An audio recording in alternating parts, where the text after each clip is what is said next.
Robert Morris with an 8-point lead at the half, 44-36. Along with Jim Brown, Chris Collins, welcoming you back to the Nutter Center for half number 2. Wright State will go with their original 5. You've got Calvin along with Davis and Norris in the backcourt, A.J. Braun and Tim Finke. Robert Morris will have the first possession in the second half, and Khalil Spear, Coach Brown, 15 points in that first half officially. He was 6 of 7 from the field, made both of his three-pointers. Yeah, the Raiders are going to have to make some adjustments defensively because early in the game, this whole started with Robert Morris got off to such a good start with their three-point shooting. And you know, that's something that you can defend. And Wright State didn't do a very good job of that. Here's Cheeks. Here's a little post pass inside on a pick and roll. Cheeks hit Martina, and he was fouled as he took it to the basket. Yeah, Amari Davis was just late getting there. I mean, that was a pick and roll, and you need some help from the weak side on the roller, and Amari got there just a tad late, and he had to foul him. And Martina will go to the free throw line. It's only the 4th game he's appeared in this season for Robert Morris. From Switzerland, he knocks the first one down. He's now got 3 points. He started tonight. Hasn't seen a whole lot of action, as I mentioned. He's a 6'7" sophomore. And the second one is good. Nice looking stroke. 10-point lead, the largest of the game for Robert Morris. It's the biggest deficit the Raiders have faced all year. Norris dribble handoff to Calvin. Calvin one bounce to Davis. Back it goes to Norris. Norris looking for the cutter, can't find him. Now it's Finke, right corner Davis. 12 to shoot. Out to A.J. Braun, now Finke. Left corner Norris with 8 to shoot. Raiders just cannot get the ball inside that defense. Now it's Norris, pull up left lane line, no good. And the rebound comes out to Cheeks. Cross court pass to Corbin. Sets up, fade away 3, got it. Unreal. 8 of 12 tonight are Robert Morris from 3. Yeah, they're just shooting the ball extremely well. That's their 8th three-point shot, and that one was contested. I mean, they've hit some tough shots, but they're a very confident team right now. You know, this is a team that's only won 2 games. A.J. Braun taking it inside. He's fouled by Martina. So starting Martina tonight along with Spear, you have 2 very physical players inside. And they've been very physical. I mean, that's not an easy shot. I mean, he had to get his feet squared up, but he's very confident. You know, he's gotten off to a great start, and that basket looks like it's twice the size. Tim Finke will try for 3, and he can't get it to go. And the rebound tipped around loose, comes up to Corbin. 49-36, the Colonials leading by 13. With 18:44 to play. Corbin, who has 12 points, all on threes. Now the ball into the hand of Last to Spear. Spear back to Corbin. Corbin to Spear.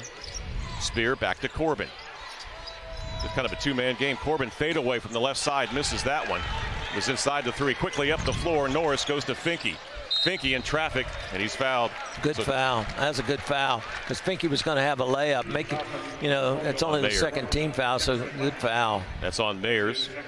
That's his second, and the team's second. Yeah, prevent the layup. They're not in the bonus, so Wright State's going to take the ball out of bounds. Calvin makes the catch in the left corner. Gets some separation, holding it.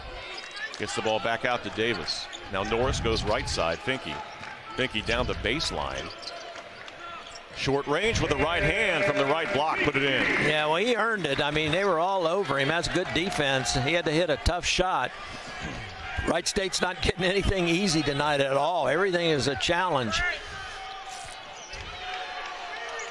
11-point lead for Robert Morris with 17:48 to go. Colonials with the basketball. Last taking it down the right side, leans in with the right hand, roller off the rim, no good, and the rebound to Norris. Norris comes up the right sideline. Norris, right wing, swings it to Finke. Now it's Calvin on the left wing. Now Norris back to Finke, lob inside for Braun. Nice pass. Shot was blocked. Braun got it back, put it up and in. That's a great pass. That's great pass and great defense by Robert Morris initially. They deflected it. Yeah, he made a good play. Cheeks on the other end had it stripped away by the Raiders defense and out of bounds. 17-11 to play. Brandon Knoll back in. Martina back in for Robert Morris. Also, Alex Hubricks checks in. A.J. Braun is out for Wright State. And also Amari Davis goes back to the bench. Yeah, Amari Davis just hasn't gotten started tonight. I mean, Wright State's one of their best scorers on the season, second leading scorer. And He only has 2 points. That was a layup he got early in the game. Here's Cheeks, gets it into Corbin. Short pass back to Cheeks out top of the key. Cheeks, fadeaway shot inside the three-point arc is missed. Norris the rebound. Raiders with the ball, trailing by 9. Calvin takes the three on Cheeks. Gets him in the air. Pass down in low. He tried to get it inside to Finke, and it was stolen by Spear. Yeah, too congested there. That was a very difficult pass. Good defense by Robert Morris to get a hand on it. That big turnover for Wright State. They'd scored 4 straight points. Now Corbin. Back out to Spear. He almost walked. High post pass. Martina against Knoll. Back out front to Spear. Oh, he did walk. Spear at the free throw line. Fadeaway jump shot. Boy, he is hot tonight. 17 for Spear. He's 7 out of 8 from the floor. Calvin on the other end. Got bumped. Ball loose and picked up by Corbin. 51-40 Colonials with 16:10 to play in the second half, I should say. Cheeks off the double pick out front. Back to Spear. Spear to Cheeks. 10 on the shot clock. Cheeks, left elbow, last. Down low post, Spear. Spear leans in with the right hand, rolls around and in. Well, they don't have an answer for him tonight. And you know, Robert Morris is running some good stuff. They got curls inside, and they're very patient until they can get the ball inside. Norris feeds the post down low to Knoll. And a foul on Martina. And that'll send us to the under-16 break here in the second half. So the Colonials, who led by 8, have now pushed it to a 13-point lead with 15:34 remaining in the game at the Nutter Center. It's Robert Morris 53 and Wright State 40.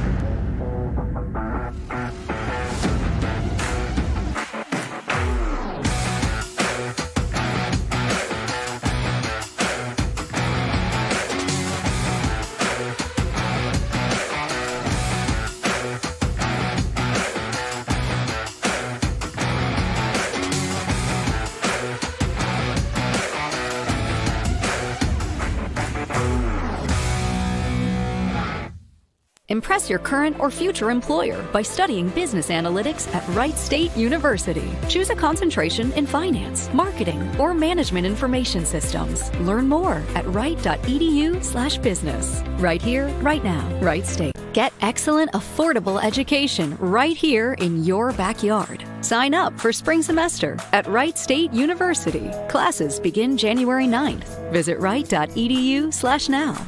Right here, right now, Wright State. File your FAFSA right now and begin applying for financial aid and scholarships at Wright State University. Get helpful step-by-step instructions at wright.edu/FAFSA. Right here, right now, Wright State. Transfer to Wright State University and we'll help you pay for college with one of our transfer scholarship programs. Go ahead, make a change. Visit wright.edu/transfer now. Right here, right now, Wright State. It's always out there. The horizon. A reminder that our greatest goals are rarely attained.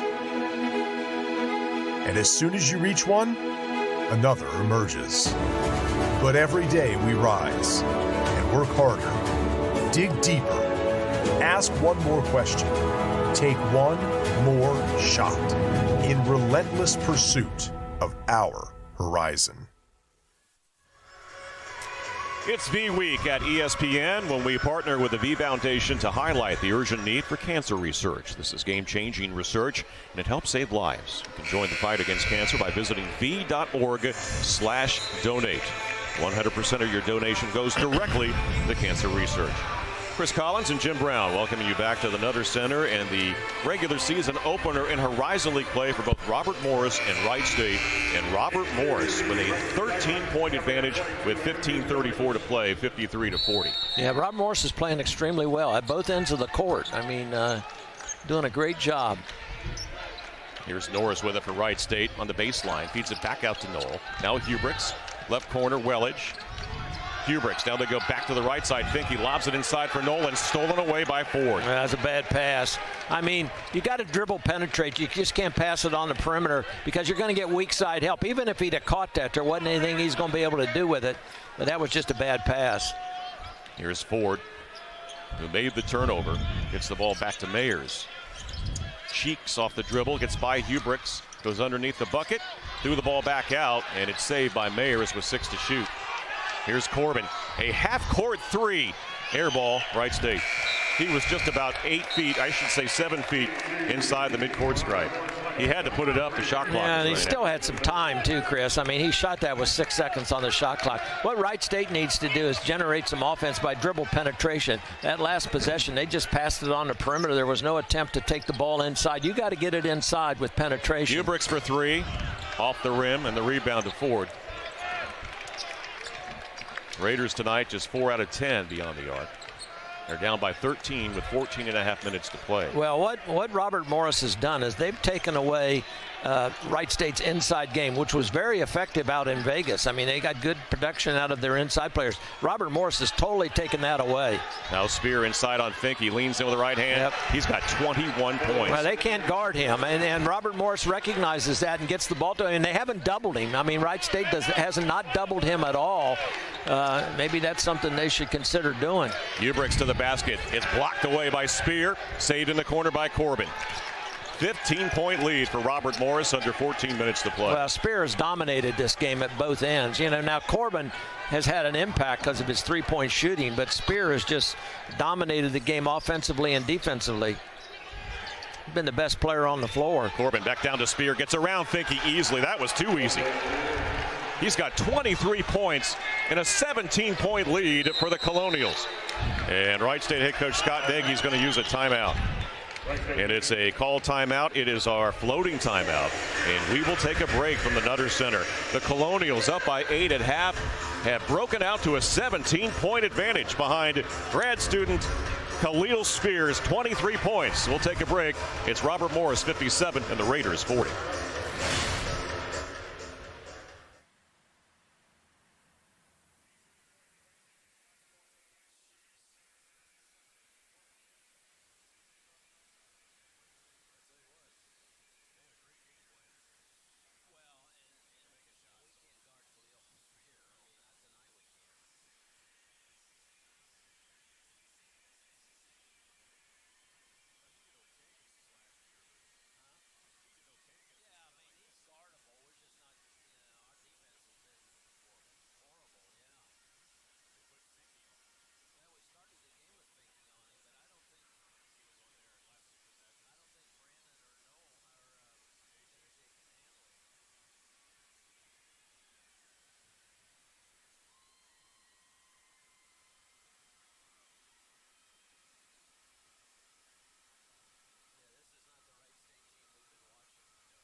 Robert Morris looking for an opening game win in league play. He came into this game, had lost 4 in a row. They're up by 17, 57-40 over Wright State with 13:32 to play. Along with Jim Brown, this is Chris Collins. High post pass to Brandon Knoll. Out to Braun. Wellich gets it inside to Knoll. Knoll goes inside, had it blocked weak side by Cheeks. And the deflection comes back to the Colonials. Yeah, that was, Brandon needs to take his time, little pump fake there, get his man up in the air. He didn't. He thought he could just go up and score. There's some guys out there that can jump. Here's Cheeks, dribble drive down underneath the basket. Had the ball stripped and a foul called on Wright State. Stops the clock with 13:03 to play. 57-40, Robert Morris. Robert Morris shooting 55% for the game. 61% from three, 8 out of 13. Yeah, that and Spear has been Spear has just dominated the game inside, defensively and offensively. He's taken everything Wright State wants to do inside. And if they do get the ball in there, he defends it or blocks it. And Coach Toole has played 9 players tonight. Pass inside, Green to Mayers. All alone, lays it in. And Wright State's defense just hasn't shown up at all. I mean, Coach Nagy's got to be beside himself because he prides himself in his team defense, and it's quite frankly been horrible tonight, right? Early in the game it was pretty decent, but boy, the start of the second half, there's been no contest. Alex Hubrick's right corner, back out to Wellage. 10 to shoot, ball tipped away by Green in front of the Raiders bench, and Amari Davis will check back in with 12:29 to play. Wellage is out. A 19-point lead for the Colonials, their largest in the game. Inbounds pass to Braun, hands it off to Calvin, and a reach-in foul called on Cheeks. That will be his second personal. Well, Robert Morris, to be very honest and frank about it, has been much more aggressive right from the beginning than Wright State. It was like, we're going to play bully ball tonight and see how you guys act. And Wright State just hasn't. They haven't played with the same toughness and fight and intensity that Robert Morris has. I mean, they've brought the fight to Wright State, and Wright State hasn't. Quite frankly, fought back. Calvin misses the three. Robert Morris in the corner, last for three. That one rolls off. Cheeks over the back, tips the ball. It's loose, and the loose ball to Mayers in the paint. His right-hander is missed, and a foul on Cheeks over the back of Trey Calvin. So, I mean, that's a perfect example right there. I mean, they went after the ball with some intensity and aggressiveness, and Wright State's fortunate there was a foul called. If that was Cheeks, that is his third. He and Martina have 3, the most for Robert Morris. So we'll step out for the under-12 break with 11:58 remaining here at the Nutter Center. It's the Colonials 59 and the Raiders 40.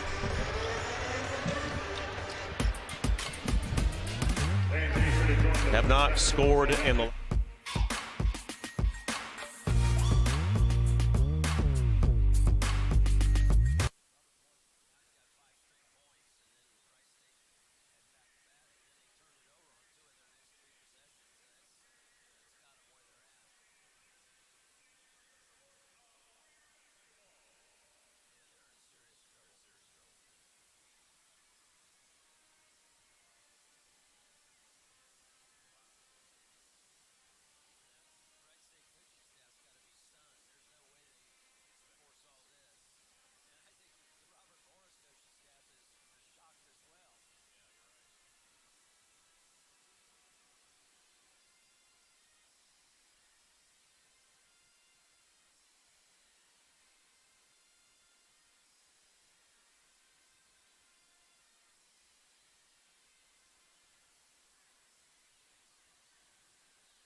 $19-point lead for Robert Morris and the opener for both teams on Horizon League play over the Raiders here at the Nutter Center. It's been the Khalil Spear Show tonight. Yeah, he's 10 out of 11. I mean, I mean, he's brought the entire package tonight. I mean, defensively and offensively. I mean, you got to give him a lot of credit because he's defended inside, and when the Raiders have got it inside, he's either contested the shot or blocked the shot. Wright State just hasn't been able to get anything inside whatsoever. Now, what Wright State, their focus right now is to get this thing to single digits. I mean, there's no 19-point shot, so you got to just peck away possession by possession, get some stops. Bounce pass, and boy, high post. Huberbricks finds the cutter, Davis, and he got the layup.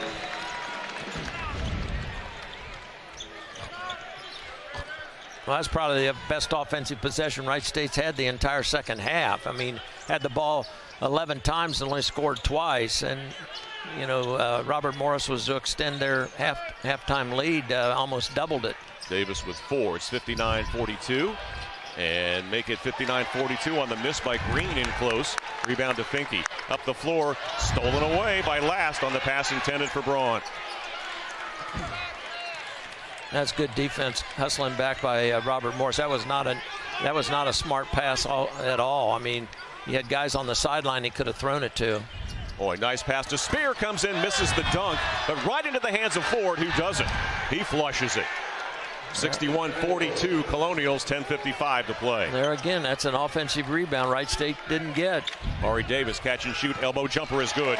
4 straight for Davis, 61-44, Colonials. Well, if you're Wright State, you can't trade baskets. You've got to get stops, and something that Wright State hasn't been able to do here in the second half.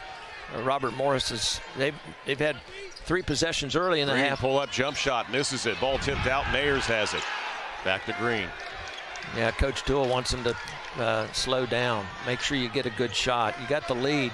Don't shoot something crazy. Here's get a Green, good shot. To Mayers. Now Last. He's outside the arc, left side. Now Ford makes the catch. 5 to shoot. Mayers. Green trying to get something here. Green floater with the right hand. Missed it. Ball tipped out of bounds, and last touch by Robert Morris. There again, Robert Morris took the shot, and they had 2 guys at the basket. I mean, Wright State was very, very fortunate there that Robert Morris knocked that ball out of bounds. I mean, so impressed with how Robert Morris is. They're by far the most aggressive team here tonight. I mean, they're playing with some passion, some aggressiveness. I mean, they want it. Yeah, they've lost 4 in a row, but you didn't know it by watching them tonight. Here's Norris off the screen to Braun. Braun back to Norris. Norris dribble drive on the left lane line out to Finke. There's Finke with it, feeds it to Calvin. Floater with the right hand. Off the rim, the tip no good by Davis. To Braun, his shot is blocked. Robert Morris with the ball. He's a rim protector. See, that's something Wright State doesn't have. They don't have a rim protector inside.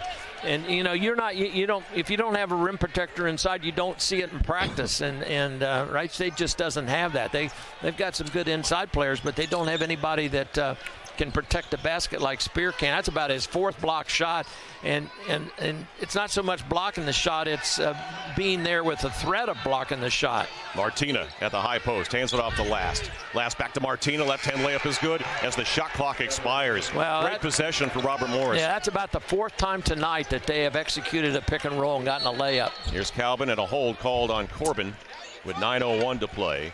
63-44 Colonials. Brandon Knoll checks in. A.J. Braun out for Wright State.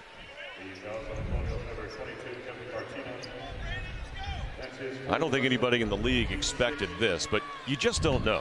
No, you get early into in the season like well, this. You made the point about Robert Morris has lost 4 games in a row, and you know that gets your attention. Corbin is down after that last play. I didn't see. I thought maybe he turned his ankle, but not sure. But he's in a sitting position right now. The athletic training staff of Robert Morris attending to him in front of the Wright State bench. Yeah, there's no question. This is probably by far and away the best Robert Morris has played all season. Now, otherwise they wouldn't be 2-5. A chance to see it right here. Oh, yeah, he just slid his ankle. Yeah. Tried to come to a stop. Yeah, I mean, but tonight, for whatever reason, they came in here and, boy, they were inspired, and they got off to a great start. They hit some threes early, got Wright State on their heels, but their defense, their inside, in particular their inside defense, but the difference in the 2 teams and their attitudes toward this game, I mean, Wright State just hasn't played hungry like Robert Morris has. I mean, Robert Morris has been turn around in the paint, hungry. got it to go. Tim Finke now with 15 to lead Wright State. It's 63-46 with 8:48 Wright State's to play. going to pick up some pressure here. Robert Morris with the lead and the ball. Something they don't do very often. Now Cheeks attacking it. Goes inside to Green, had it knocked away. Picks up the loose ball. Another loose ball that Robert Morris comes up with. They've just about hustled the Raiders on the glass in particular. Green over to Spear. Back out to Green. Cheeks makes the catch into the paint. All alone dunks it. Well, that's that curl move, and Wright State just has not had an answer for that all night long. And that's not that hard to defend. But for whatever reason, Wright State just hasn't defended it at all. Pull-up jump shot. Calvin at the elbow is good. So the Raiders are heating up. Now they've scored on 3 of their last 4 possessions, but so has Robert Morris. 65-48, Robert Morris. Full court pressure shown by Wright State. Colonials break it. In front of his own bench with the dribble is Enoch Cheeks. Here's Green off the high screen from Spear. Back over to Mayers. Cheeks down the baseline. Lost it. And out of bounds, turnover. And we'll turn it over to the under 8 media timeout. He comes with 7:42 remaining. And Robert Morris, who led by 8 at the half, on top of the Raiders here in the second half, 65-48.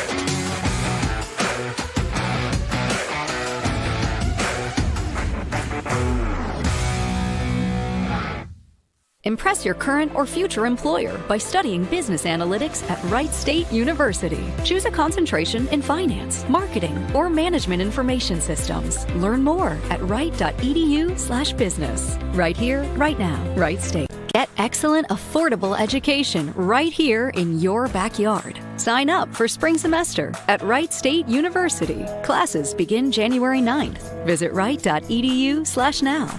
Right here, right now, Wright State.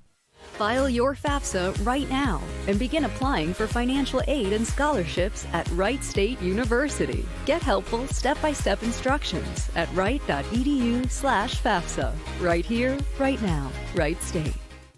Transfer to Wright State University and we'll help you pay for college with one of our transfer scholarship programs. Go ahead, make a change. Visit wright.edu/transfer now. Right here, right now, Wright State. It's always out there. The horizon. A reminder that our greatest goals are rarely attained. And as soon as you reach one, another emerges. But every day we rise and work harder, dig deeper, ask one more question, take one more shot in relentless pursuit of our horizon.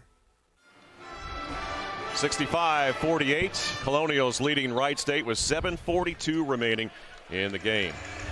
Tim Finke will inbounds in the backcourt. Leading scores tonight, Khalil Spear with 23 on 10 of 12 shooting. And for Wright State, Tim Finke with 15. Here's Norris at the point. Gets a screen from Knoll.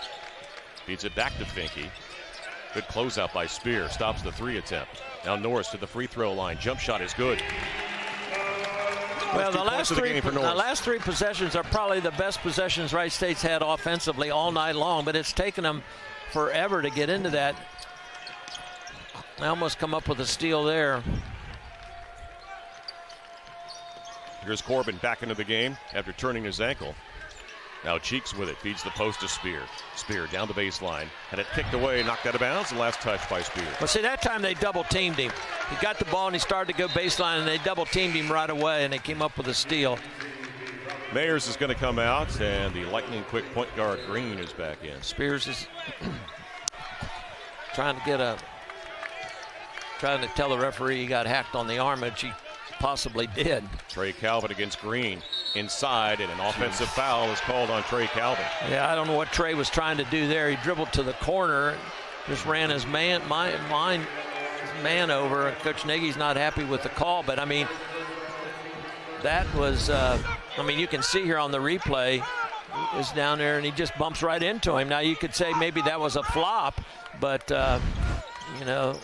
So what's the rule on that? If you actually put your shoulder into the... Well, it's up to the referee's discretion whether he thinks it's a flop or not. And, you know, there was, I mean, Trey kind of dropped his shoulder there. And Green will dribble the ball back out with 15 on the shot clock. 6:33 to play, 15-point. Green left wide open. Jump shot is short. Rebound Finke. Finke quickly back into the offensive end to Knoll. Knoll shovels it over to Calvin. Calvin between traffic, lost the ball, tipped out of bounds, and last touch by Spear with 18 on the shot clock.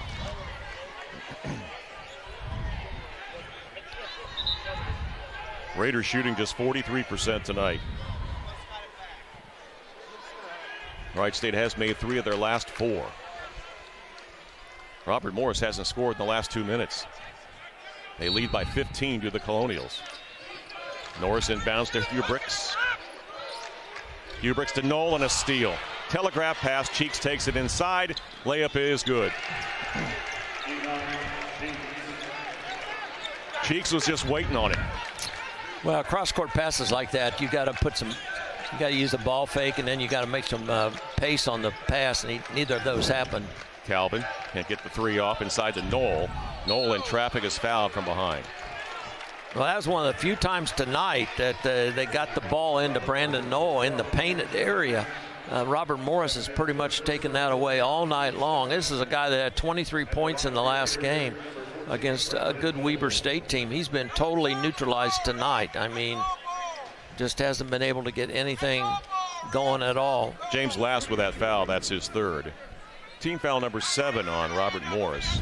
That's really the only thing Robert Morris has done poorly tonight is foul. But, you know, ball makes the first. When you play aggressive defense, you're going to foul. And they came into this game with the attitude that they were going to play very, very aggressive defensively. And, I mean, early in the game, they set the tone by how physical they played. And Wright State has not responded to that all night long. I mean, they really haven't. Knoll makes the second one, and Wright State uses a timeout. We'll keep it right here. It's 67-52. Wright State trailing by 15 with 5:51 left on the clock. Well, the Raiders offense starting to come around, but it may be too late. Well, you know, unless you start to play some defense, which they haven't shown any inclination to do. You know, I mean, Robert Morris has pretty much had their way at the offensive end in terms of scoring. We had stopped them 3 times in a row, Wright State had, and they scored on the last possession. So it's one of those deals where you're to the point now you've got 6 minutes, you still have time, but you're going to have to you're going to have to get some stops and maybe hit some threes. And Wright State has not made a 3-point basket in the second half. I'm not sure they've even taken one. Yeah, they're 0 for 3 in the second half. Both teams have really changed the strategy offensively in terms of shooting threes in the second half. Trey Calvin, the Raiders' leading scorer, you saw him there a moment ago, has 10, but he's only 4 for 13 tonight. Yeah, he's missing all 3 of his threes. Inbounds to Green in the backcourt to Last. Feeds it to Green. Back to Last. He crosses midcourt. He's trapped into the corner to Spear. 18 on the shot clock. Robert Morris will use time. With 5.5 minutes to play, leading by 15.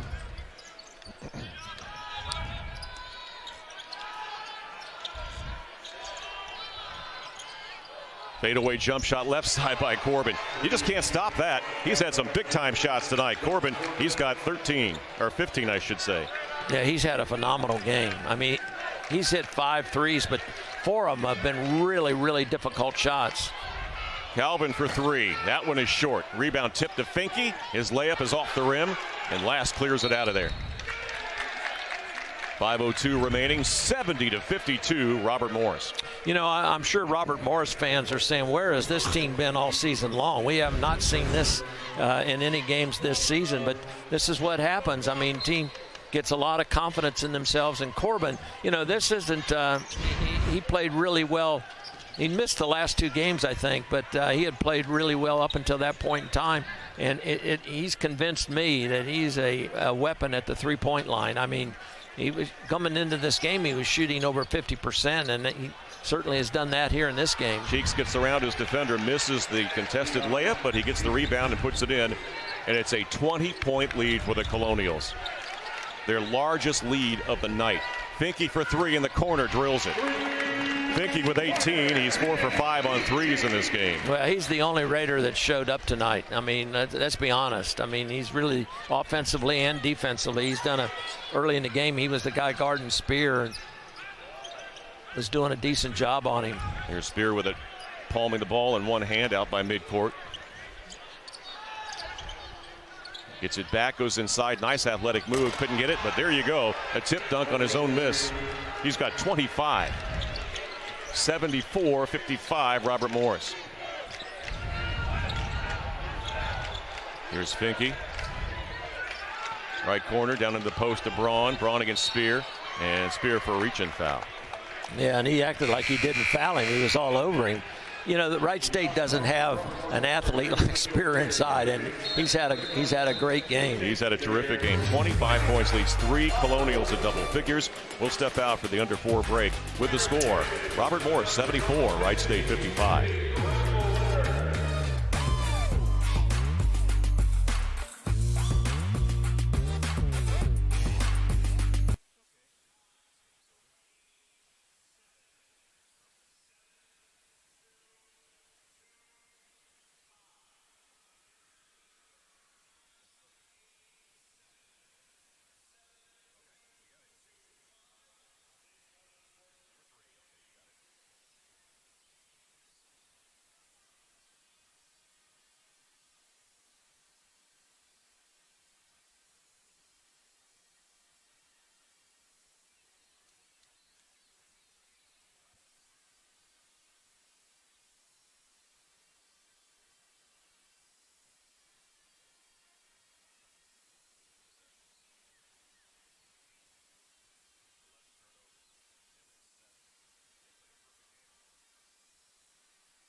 Catch the Horizon League on ESPN Plus all season long. Staying up to date by visiting horizonleague.com and interacting with @HorizonLeague on social media.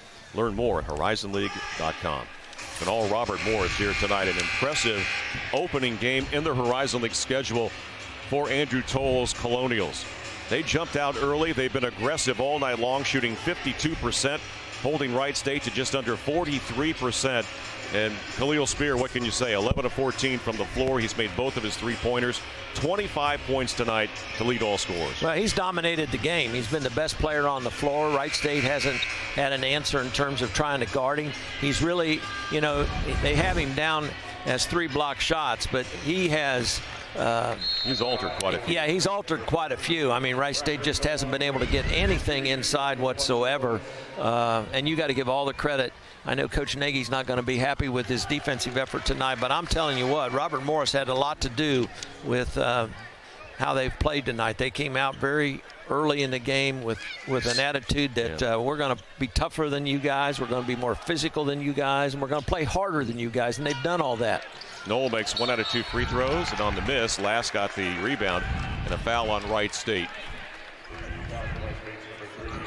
It's Alex Hubricks. That's his second and the team's fourth. Or fifth, I should say. Full court pressure, man-to-man shown by Wright State. Inbounds pass to Green and a foul by Hubricks. And that's 3 on Alex. Stops the clock with 3:45 to play. 74-56 Colonials.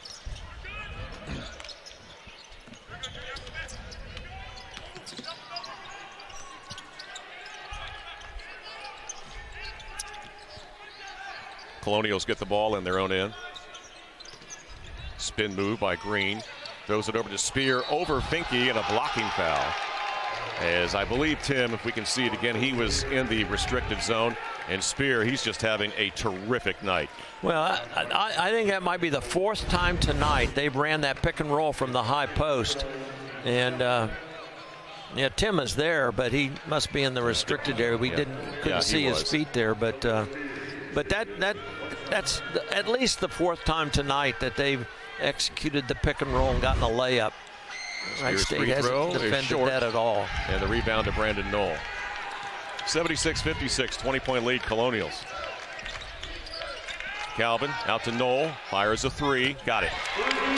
Just the 6th 3 made tonight by the Raiders on 14 attempts. First time he's caught it on the perimeter where he's had any space to take a shot. Approaching 3 minutes left in the game. 76-59, Colonials.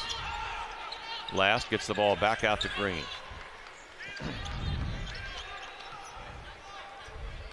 Masterful job by Andrew Toole and his staff getting his team prepared coming into this game on a 4-game losing streak. Yeah, whatever they did, I mean, they need to duplicate it because this has been an impressive performance at both ends of the court. Now, you know, they've shot a great percentage, but I've been impressed with the hustle and the toughness that they've played with.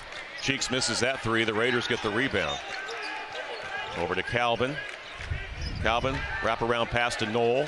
Takes the 3, goes to the free throw line, and he's fouled by Spear. And that's going to be personal foul number 3 on Khalil.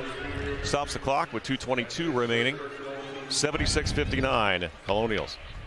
I mean, Robert Morris has had Wright State on their heels all night long, right from the get-go with their aggressive play defensively and quite frankly, offensively. They got into the lane, and of course, Josh Corbin hit some big-time threes. I mean, Josh Corbin hit every 3 he made tonight most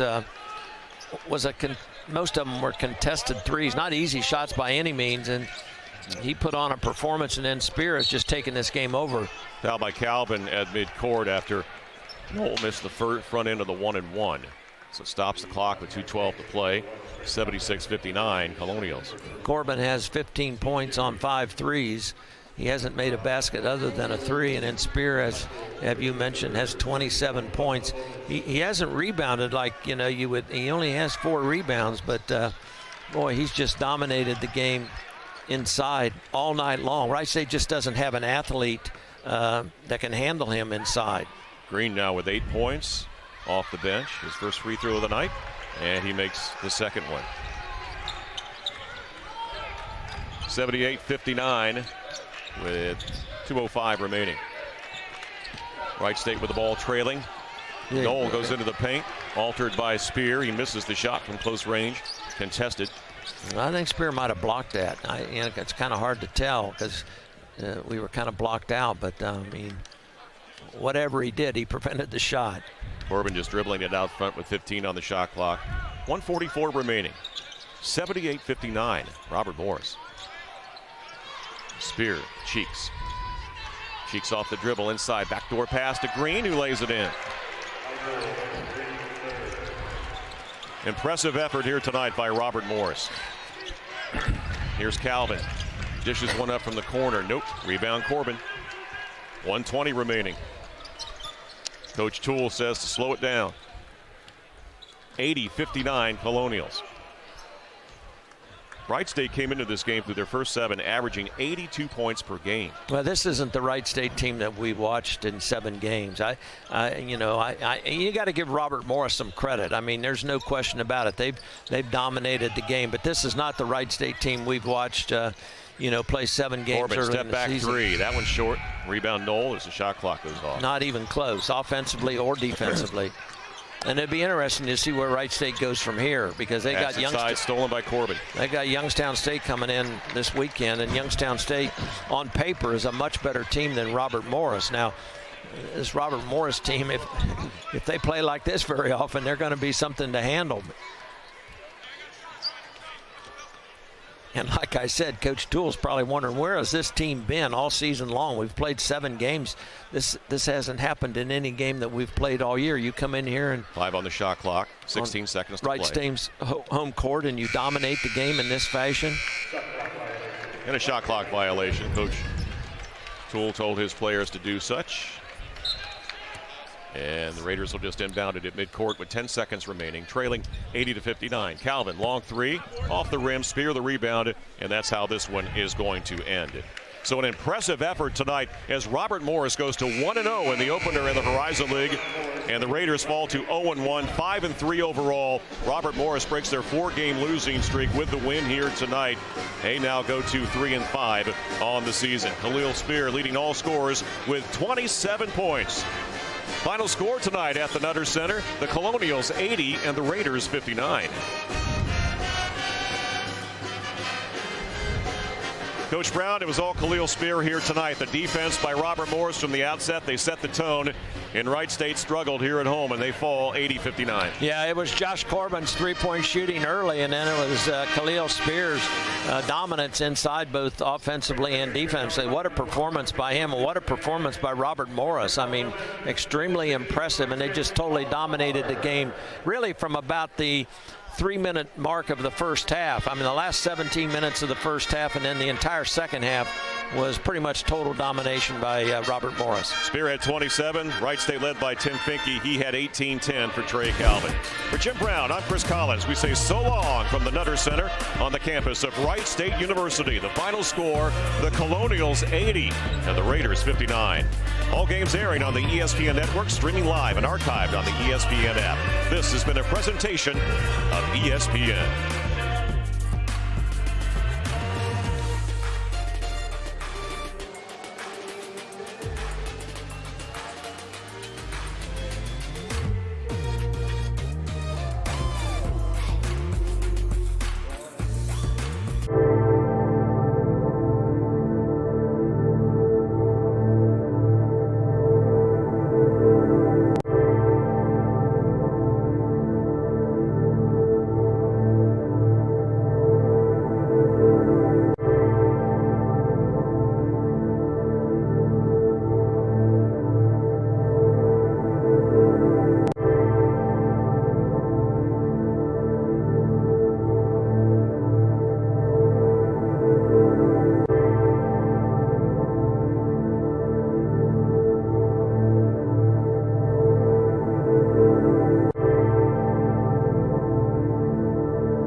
Very close to 5 seconds. It was.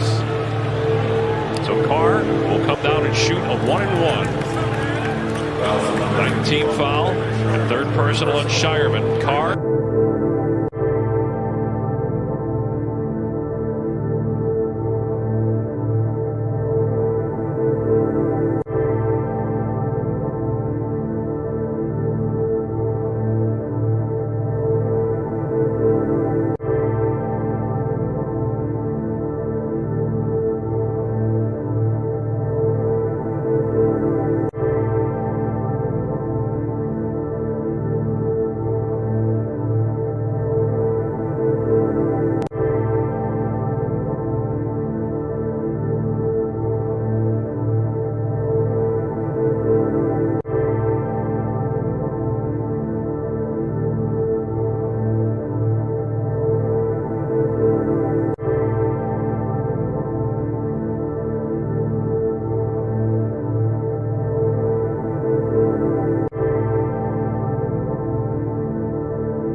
David Frank, thanks very much. Welcome to Allen Fieldhouse. This is the Big 12 on ESPN. As the Big East Big 12 battle rolls on from Lawrence, Kansas. The defending national champs taking on new Seton Hall head coach Shaheen Holloway and the Pirates. One of the great venues in the sport, Allen Fieldhouse. It's V-Week on ESPN as we continue Jim Valvano's fight against cancer.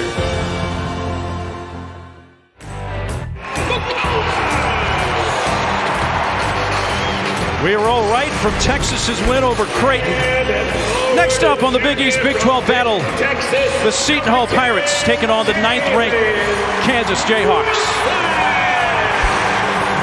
Great to have you with us on this Thursday night, along with former Columbia guard Dallin Cuff. I'm Mark Neely. Dallin, last year, the alpha dog for Kansas was Ochai Agbaji. Led him to a national championship. The guy that's embracing that role this year, on and off the floor, Jalen Wilson. No doubt about it. He thought he wanted to be in the league this year. He put his name into the draft, and he was going to stay there. He goes to the combine, gets the feedback. They say, Jalen, you got to shoot the ball better. 26% for three last year, 34 now. 11 and change points per game last year, almost 23, third in the nation, and he's leading on both ends. He is their best play creator off the ball, especially going to his right hand. He's shooting it more consistently, as I mentioned, and he is their leader. He has taken that advice, and he has improved remarkably. Well, for Seton Hall, head coach Shaheen Holloway led St. Peter's to an Elite 8 run last year. He's back at his alma mater and kind of getting a feel for what he has. He's got a lot of new pieces. He had 5 guys on that roster last year that went to the NCAA tournament, and now he has a bunch of new transfers. They've coming off back-to-back losses. He's trying to build this team in his image. Toughness, physicality, good with the ball, and a team-first mentality. They're working on that. They're going to take care of the rock, and it's simple, Mark. But you got to make shots if you're going to stay in this game.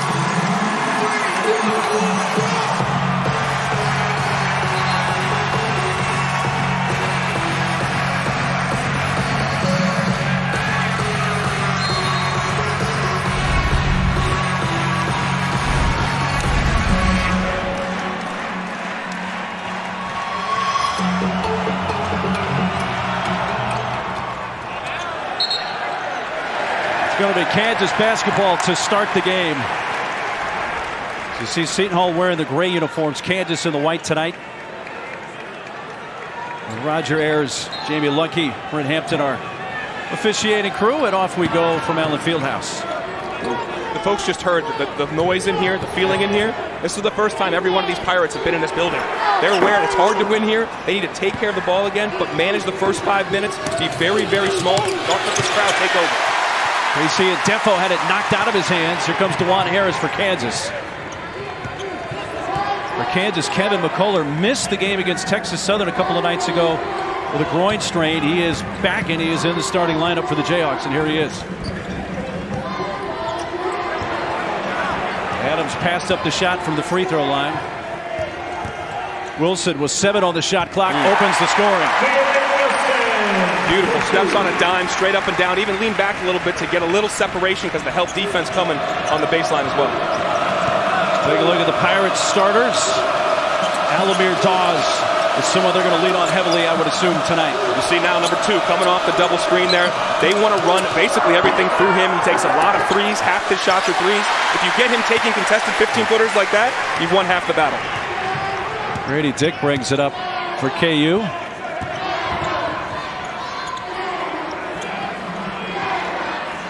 Dick's the one who went to find the pass. Adams.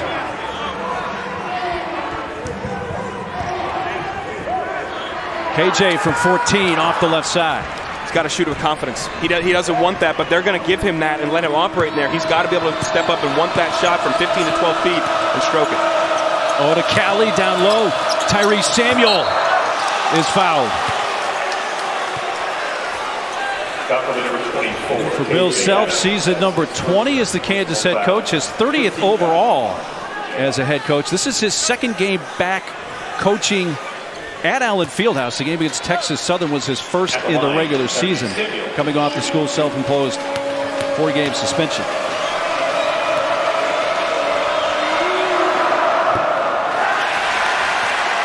This team, like many, is trying to find themselves early in the year. Obviously, get to the finals and battle for Atlantis and lose in the game with Tennessee.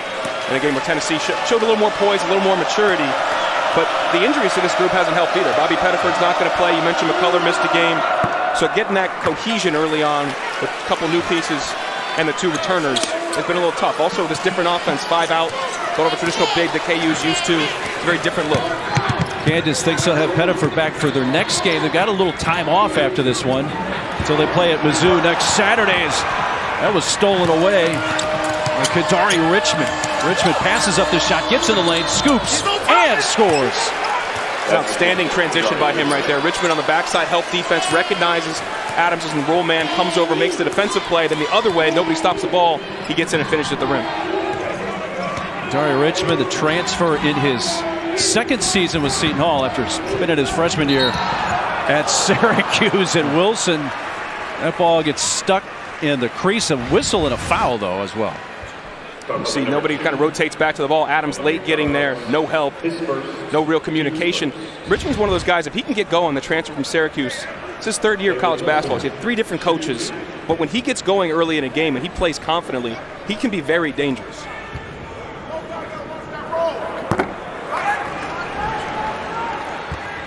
As a freshman for Syracuse, and Kevin Willard, who departed and went to Maryland, and now a new head coach, Shaheen Holloway. So he's had 3 different coaches. Yeah.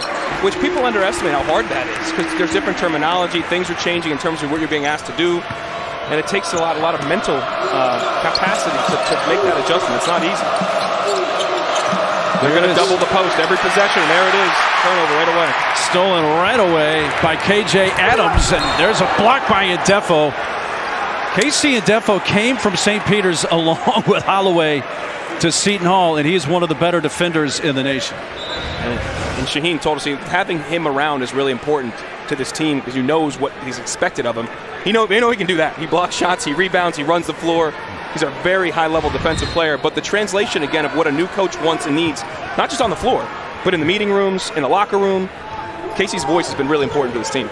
Ndefo, by the way, is the active career leader in blocks in Division I. That was number 319. Dick from the corner, a little bit long. Can't help off him. If your guy Dick enters it in the post, you can't slough off. When he gets it back, he's ready to shoot, and he needs no time at 6'8". Kansas just off to a 1-for-5 start from the field. Odekale. Shot clock under 5. A spin move into the lane. It bounces out. Ndefo's going to go to the line. Foul call number 15, Kevin McCullough is first. McCullough picks up the Kansas foul, his first, team foul number 2. At the line. Ndefo, 3-time Metro Atlantic Athletic Conference Defensive Player of the Year. Last year was the Lefty Drizel National Defensive Player of the Year. Remember what he did in the Elite 8 run. In fact, in the game they lost in the Elite 8 to North Carolina, Ndefo started, played a team-high 33 minutes, 10 points, 7 boards, 3 assists, 3 steals, 6 blocks in that game against North Carolina. And that's not exactly a small North Carolina team. No, Armando Bacot's parading around in there, Brady Manick. Love, you got, yeah, that's a pretty remarkable figure, 6 blocks. Well, surviving the first 4 to 5 minutes is always a big deal for any visiting team at Allen Fieldhouse. We've played 3.5 minutes. Seton Hall with a 1-point lead. McCullough trying to change that and does. Hitting a 3 from the corner. If he starts to make that consistently, he helps change this team offensively. He's around 30% on the season right now. He's hit some big ones, like the one in Wisconsin against Wisconsin Atlantis, and sent it to overtime in a game they won. And then Pettiford got the game winner in the overtime period with about a second left. That's out of bounds to Kansas. When you see, because Adams isn't really an offensive threat. Odekale closed out hard, allowed him to get middle. They helped off, and McCullough sets his feet, sets his hands, and knocks it down. But they should realize if Adams puts it on the deck, you got to make him go make a play. Don't leave guys that can make shots. Because he's not usually even looking at the rim when he's driving, or even catches the ball in that high post as we've seen already. Harris, first sub for KU. Ernest Uday, a true freshman, McDonald's All-American in the game. Here's a steal, and all alone, Dawes going the other way for the lay-in. When they can turn defense into offense, that makes this team much better because they're offensively limited in the half court. But back comes the Jayhawks right away. Dick, 16-footer. Uday, the offensive rebound. Dick again. 3, Wilson. Ball found him. It should have got there earlier. Grady Duke took that one dribble pull-up. Wilson was right there. Didn't get mad. Didn't really clap his hands much more. Waited again. Got the offensive rebound. The best time to take a 3. Hands and feet ready. Knocked it down. Wilson shot 26% from beyond the arc last year. He's up around 35, so he's off to a good start in that department. Richmond trying to get around. Uday does and lays it in. That's 4 early points for Kadari. Big physical guard. Again, when he gets downhill and he's playing confident, he can be a difference maker. You can see him in some of the games early. We mentioned they lost their last 2 games. At times almost thinking, at times pressing. When he can play free and loose, he's dangerous.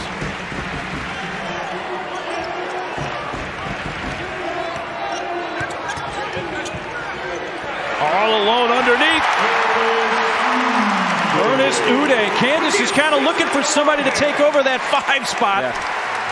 That would be helpful if they could get more from Uday. Ejiofor, you'll see later, to give them more rim protection, more size in the interior. But right there, as Wilson came off that screen, 2 played 1. He threw that extra pass to Harris. Harris made the right read. There was no backside help.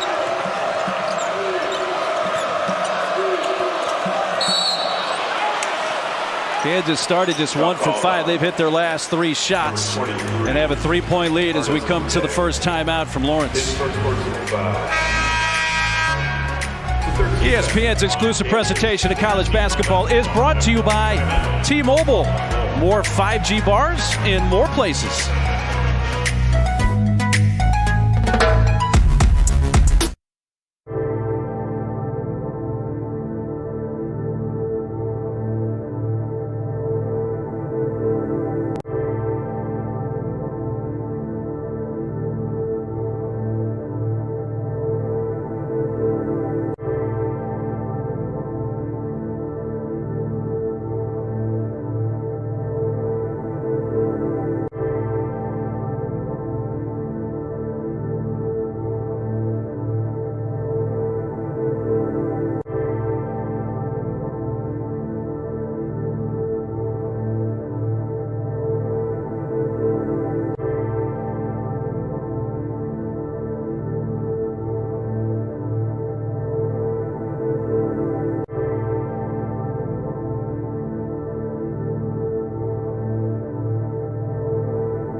Back here at Fog Allen Fieldhouse, and Jalen Wilson doing exactly what we talked about to start the show.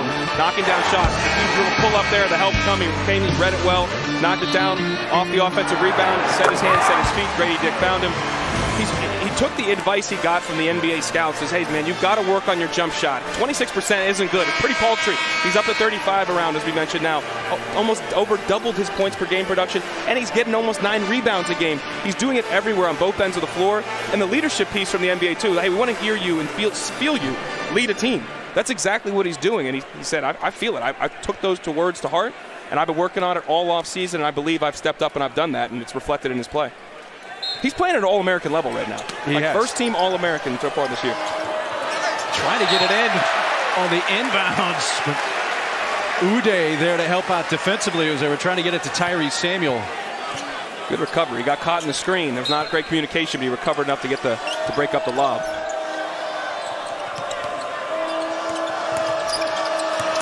Yesufu's in the game now for Kansas, and what a start for Kadari Richmond.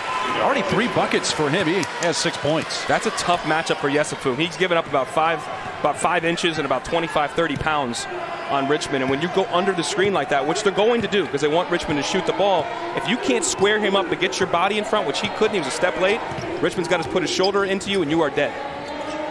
Deep 3 from Jalen Wilson. The 2 that he's hit have not hit any rim at all. Pure. And he already has 9 points. 9 of Kansas's 14. Richmond trying to counter but missed the bunny that time. That was a big problem for Seton Hall. Again, a team that can struggle to score. They were 12 of 31 against Siena for layups. You got to make layups or do that.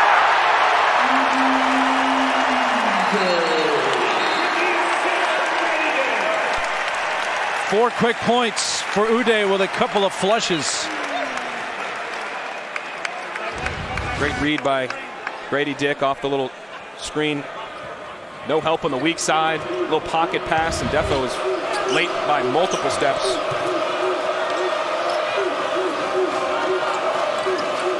Tyrese Samuel looking. Samuel's the one that banked in the 3 to beat Memphis in their first game in the ESPN Events Invitational Tournament in Orlando. Juan Harris picked up the foul there, his first. One of the best on-ball defenders in the country, Harris is. Really quick hands. You saw it there. Just got a little bit of wrist. And then Defo, they know he wants to drive right. That's going to bother Harris a little bit. And you're up there on that lane line. He wants to go back to the middle floor right. You got to shade him a little bit and make him go to his left. But DeJuan Harris has evolved into a really huge piece of this Kansas team. No doubt about it. I mean, he's one of the best on-ball defenders in the country. Helps set their tone defensively. And you saw it in Dawes' shot is off against Tennessee when he fouled out with 9 minutes to go. That's a different team. Kevin McCullough, who played a lot of that Tennessee game with the groin strain, missed the Texas Southern game. Yesufu misses the driving lane, and now here's numbers. Yesufu and McCullough late getting back after they were on the deck, and there's a foul on Uday. And the drive by Indefo, that's 2. Uday, that's his second. Team foul number 5 on Kansas. At the line, Casey Defo.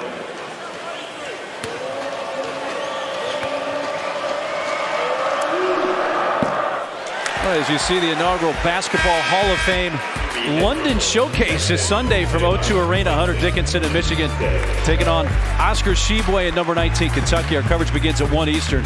By the way, that's 6 o'clock in the evening in London if you happen to be over there. Look at you. It's on ABC and the ESPN app. You gonna give us the World Cup scores from today too? We're getting global. That's more your speed. Germany's out. Germany's done. How is Germany out? That's back-to-back years in the group stage. They're not as good as they used to be. And guess what, Mark? We're getting better. I believe that we can win. All right, I'm gonna stop. I'm gonna start sweating if I start thinking about that game on Saturday. Who played basketball at Columbia, but soccer was a close number 2, right? For you? Passionate soccer fan, and I've been fortunate to call a lot of our games. The national championship for colleges next week. We call them that. Candace with the ball at a 5-point lead.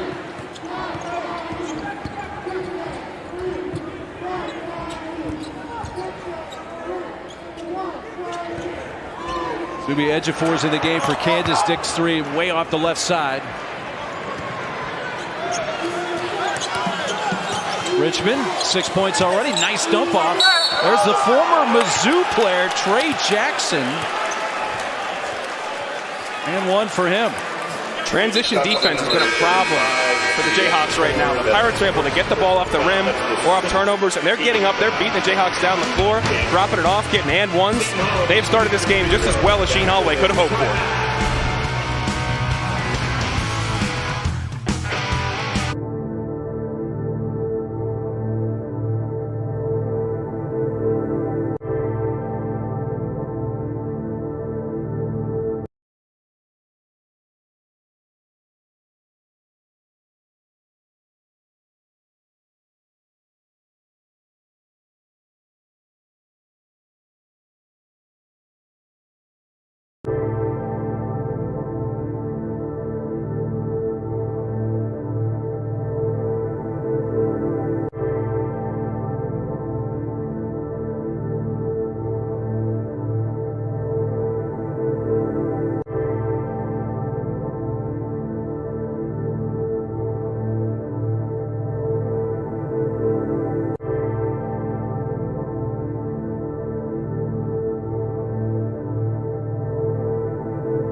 Dallin, when you and I had a chance to visit with Shaheen Holloway at the shoot-around earlier this afternoon, one of the things he said was, hey, we got to get through the first 5 minutes. I think they've navigated the first 8 minutes of this game pretty well. They've done everything they wanted to do right now. They're defending, they're getting up and down, they're playing well. They're doing what he wants, and he's a new head coach here in this level and doing a great job. Of course, he played at Seton Hall. Let's take a look at the career timeline for Shaheen Holloway. There he is as a player at Seton Hall from 96 through 2000.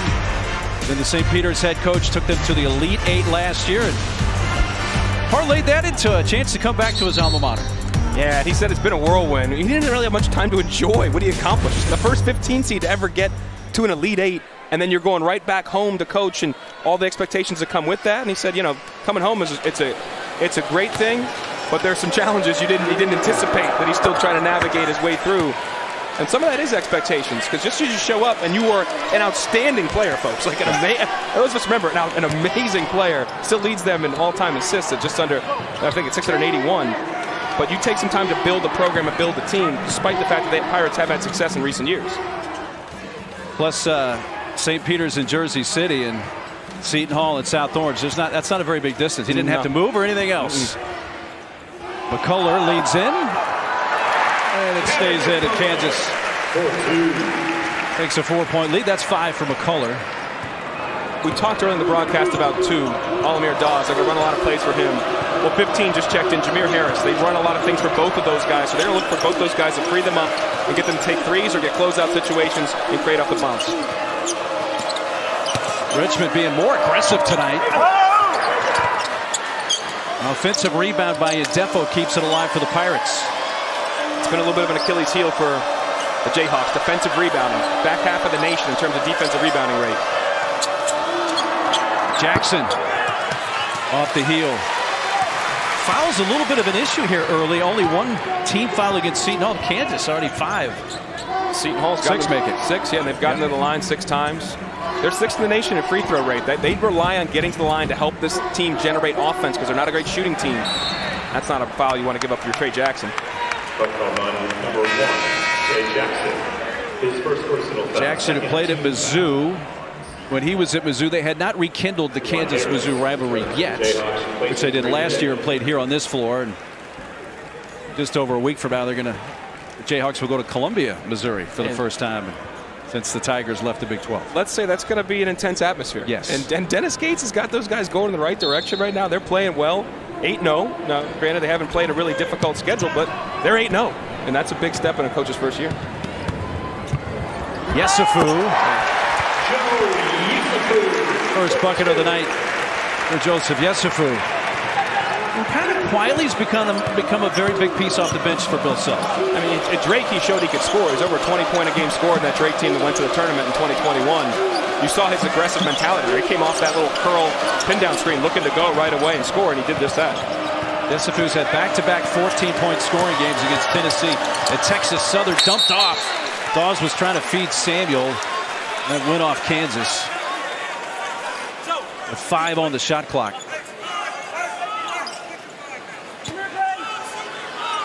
Where you got to communicate, make sure everybody knows who's switching and where. They went over these things at shoot around. McCullough and Wilson were a little out of sorts there. Catch and shoot. 3 missed by Jameer Harris. That was actually too easy. For a guy like Harris, we just said he's going to check in, looking to shoot threes. Over 70% of his shots are threes. Yesufu a little short, rebounded off the floor by Femi Odekale. He brings it up the floor.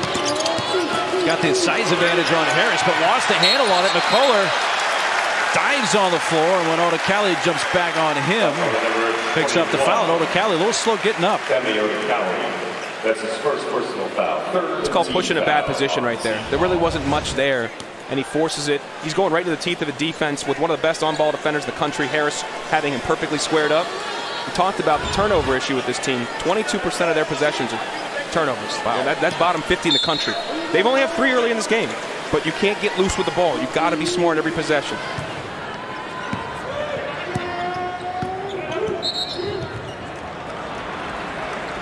Dawes going over the top of the screen. Just got his second foul. Second personal foul. 4th team foul. And the 4th team foul. There's a look at what you were talking about. 3:15. That's not where you want to be. Not good, Bob. Nope. Not good. But some of that is coming down to attention to detail and not pushing bad positions. Also, things like this. Alamir Dawes, one of your best lead guards. He's got 2 fouls. Now he's headed to the pine. 3 right corner. McCullough. 8 points for McCullough with a couple of threes. Timeout. Seton Hall. 30-second timeout. We'll take it with him. Back in 30.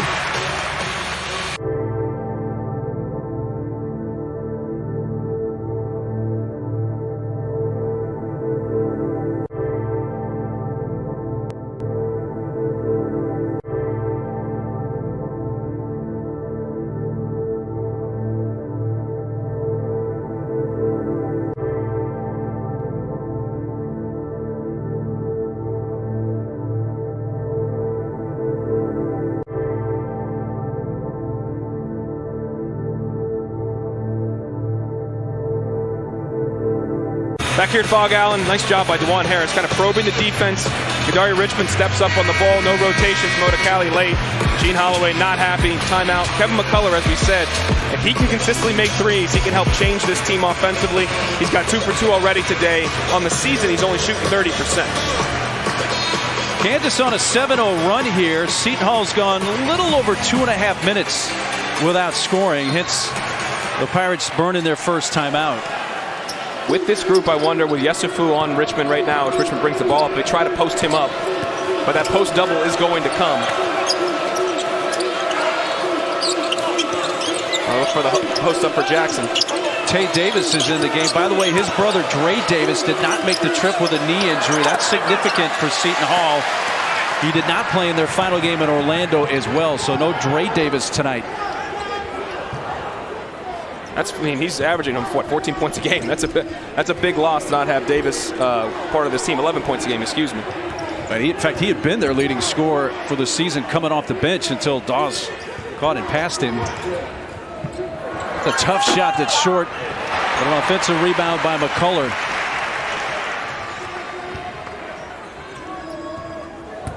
Juan Harris. There's a three on the way from Wilson, around and out.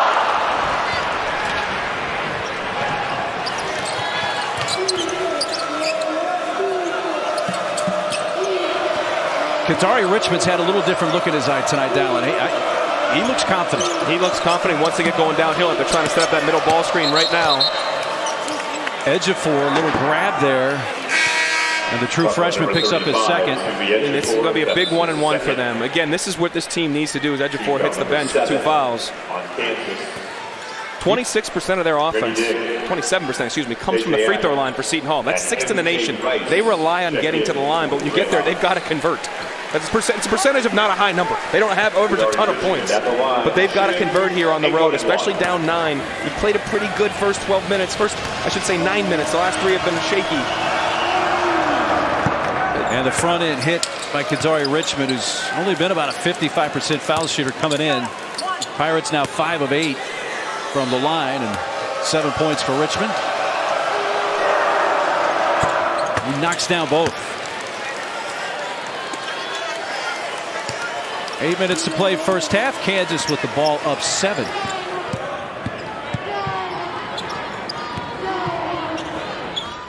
MJ Rice along with a 3. MJ, who had a career high 19 points Monday against Texas Southern. Trying to build off that.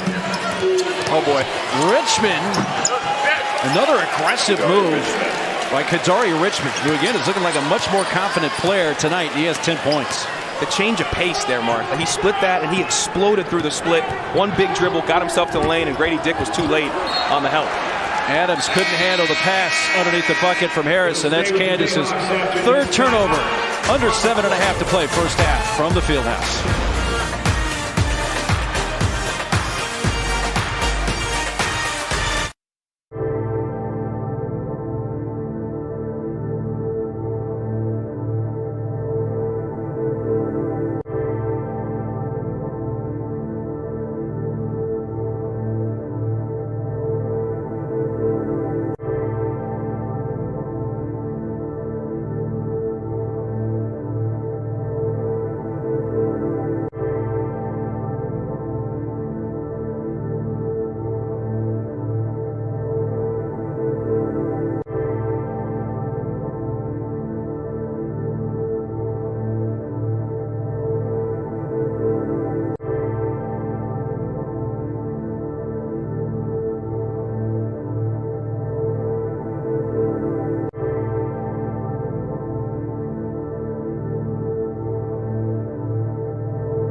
How do you go from where you are to where you want to be?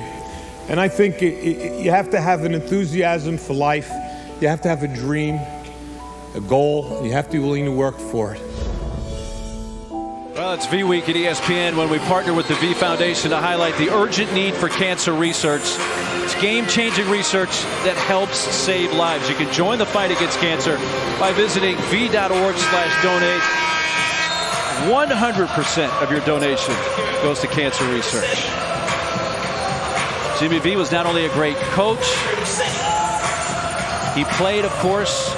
Let's take you back to his high school class at Seaford High School on Long Island. Class of '63 when he was playing for the Seaford Vikings. Look at that. All-county football, all-county hooper, all-county in baseball. First person at that school to ever do it. A legend in many rights. And then our producer Joe McCoy did it as the second person in high school. I think that's the whole reason we ran that little piece there. It was a bit self-serving, but it got the point across. Very cool. It's going to be Kansas ball. 7:12 to play. Shaheen Holloway saying, what happened there? Samuel's the one that picked up the foul, his first. And it's team foul number 5. So the fouls suddenly have kind of evened out a little bit here. Shocking that happened to the Fog. Yeah. Pay heed to all that enter.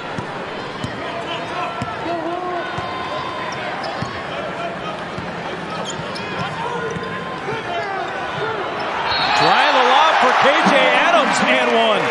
That's one way to get his offense going.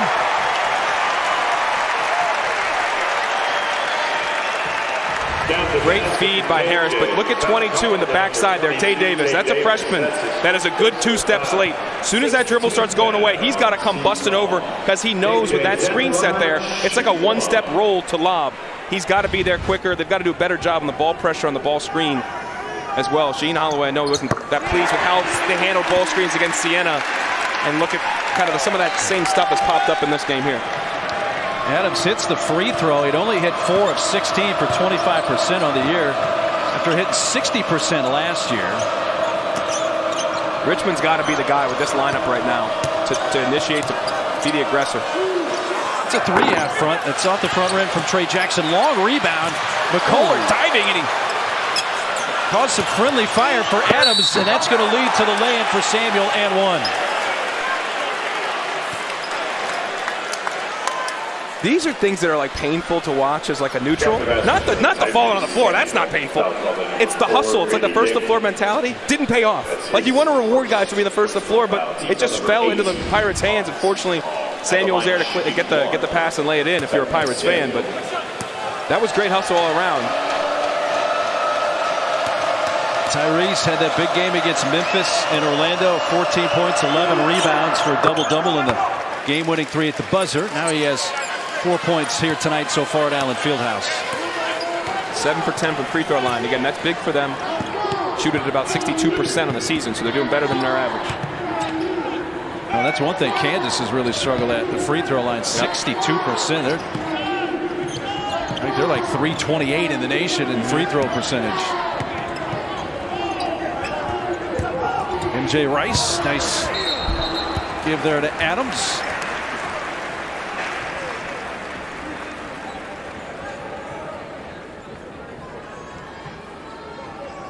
Buffalo 0, Midori Richmond. His first, team number 7 on Seton Hall. KJ at the line, shooting 2.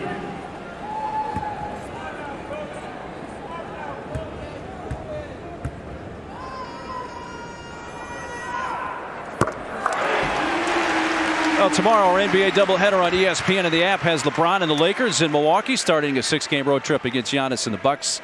6:30 Central, 4:30 Pacific. Stephen A's telecast on ESPN2. Then off to the Chase Center. Steph and the Warriors hosting DeRozan and the Bulls. Coverage tips off with NBA Countdown at 7 on ESPN and the app.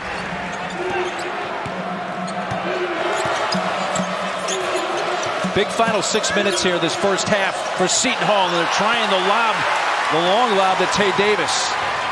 Their 5th turnover. Grady Dick spins and found an open lane, but then missed it with a kiss off the glass. Dick's struggling this game. 0 for 5. He's taking some tough shots. That one's good. He's trying to get himself to the rim and get a little contact. Just couldn't finish. Jackson. That one rolls off into the arms of Grady Dick. You've got to make those to stay in this game. It's a simple thing, but they are layups. That's a giveaway of 2 points. Really the same problem Seton Hall had the last couple of games in Orlando that they lost, including the one on Sunday to Siena. Adams starting to gain a little confidence. Exactly. Different than the beginning of the game. He was catching that in hesitance. He caught that 12 feet, ripped it right down the lane line and said, I'm going to score the ball here. That's what you need from him. KJ Adams has 7 points, which is right at his average per game coming in.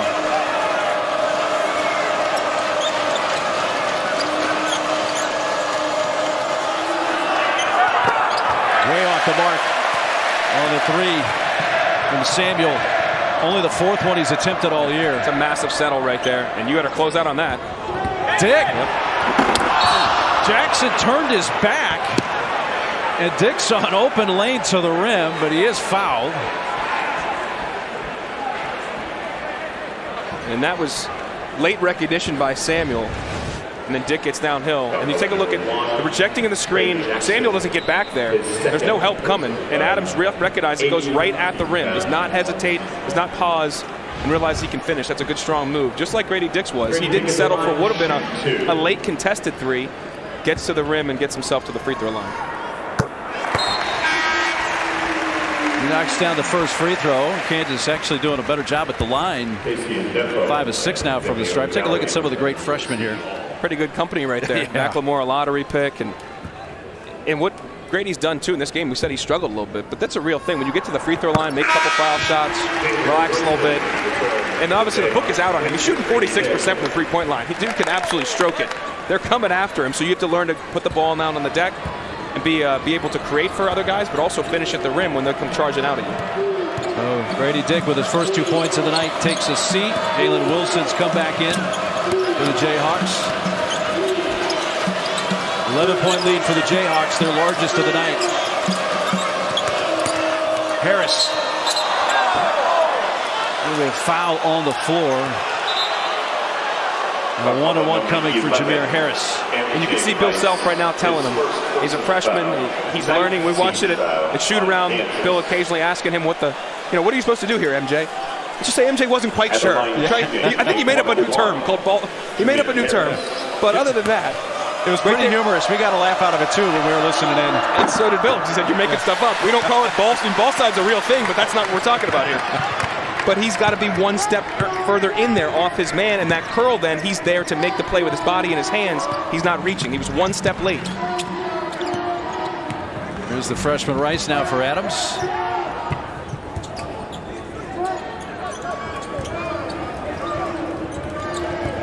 Harris with 5 to shoot. At it. There you go. Long 2. That's a shot that he might not have taken early in his career at Kansas, but he has developed as an offensive player. Absolutely, and it's the Cardinal sin of basketball. You leave the ball, you could be in trouble. And so you got to shoot that. First bucket of the night for Harris. Kansas now on an 8-0 run in just about the last 3 minutes. Timeout on the floor with 3:40 to play. In the first half, Kansas has a 13-point lead at the Fieldhouse.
And Sean, coming up on the Jeep Halftime Report, we'll show you how UConn throttled Oklahoma State, plus a big-time comeback going on in the Pac-12. Carolyn, Kansas is shooting 50%, but you've got your eye on something else about the Jayhawks. Well, the Jayhawks are playing great defense, and Tyrese Samuel really kept him in check inside. Yeah, you know, last night we had Yuri Collins go for 20 assists and only 1 turnover. DeJuan Harris has done a great job here in the first half. 5 assists, 0 turnovers. They're sharing the ball, moving it, and when they move it, good things happen. Great facilitator, Mark Neely. KC, appreciate it. Back here at Allen Fieldhouse, number 9 Kansas up 13. 3:40 to play in the first half. Seton Hall has missed all 6 of their 3-point shots. Richmond, took some contact from Adams. I like that out of the timeout. It was a quick little hitter right back to Richmond, the inbounder, gets him on a dead run, coming off of basically a ball screen on the handoff. I think you got to let it travel. It doesn't matter, though. But this is a critical last 3:37. Yes. 13-point game. If you can keep it at 8, 9, 10, 11, 12 versus 13 through 17, you're in an okay spot. That foul was the second on Adams, and Jabari misses the first free throw. Adams is going to come out. I mentioned the 3-point shooting. Seton Hall 0 for 6. They've been shooting 35% on the year. Respectable. Not great, but respectable. But they had been a 25% 3-point defensive number, which is one of the best in the nation. Number 12, Kansas 4 of 10 in 3-point shooting tonight. On that 3-point deficiency, if you will, for Seton Hall, though, part of the thing is Alamir Dawes has not played the last 6 minutes because of 2 fouls. But they've also limited his ability to get open threes. That was one of the big things of the keys to the game, is to run him and 15 Harris off the line. They've done that both successfully to this point. Jack Clements has checked into the game for the first time for the Jayhawks. Baseline jumper from McCullough. It's a good possession by Seton Hall. A lot of communication. Odekale all the way to the rim. You can get that from Femi Odekale. He's not afraid to bring the ball up the floor. Again, Seton Hall's been good in transition. When they're able to get the ball up there and get a shot up before Kansas is set, it's helped their offense, and Kansas's transition defense has not been good enough, especially just stopping the ball. That's 101. That was Odekale's first bucket of the game, and now a turnover and a steal for Tyrese Samuel. Ramir Harris fouled by Clements after Kansas's 4th turnover at the other end. I mean, in live action, I thought it was a clean block, but it must be a lot of body here as Harris goes flying. Jameer Harris at the line. As a guy that had to come and play in buildings, maybe not this one, but like this where you're not supposed to win, well, Seton Hall's different. That call's really nice. I appreciate that call. They're not the little guy, but I'm fighting for the little guy here. The mid-majors of the world.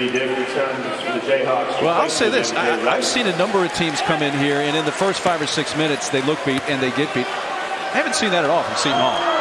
And now, bear in mind, a lot of these guys, you got transfers from Louisville and Syracuse that have played at Duke or played at Carolina. You got guys from all over the country that have played in difficult environments, whether that be the Big East, the SEC, the ACC. So they weren't shook, but they have handled it well, by and large.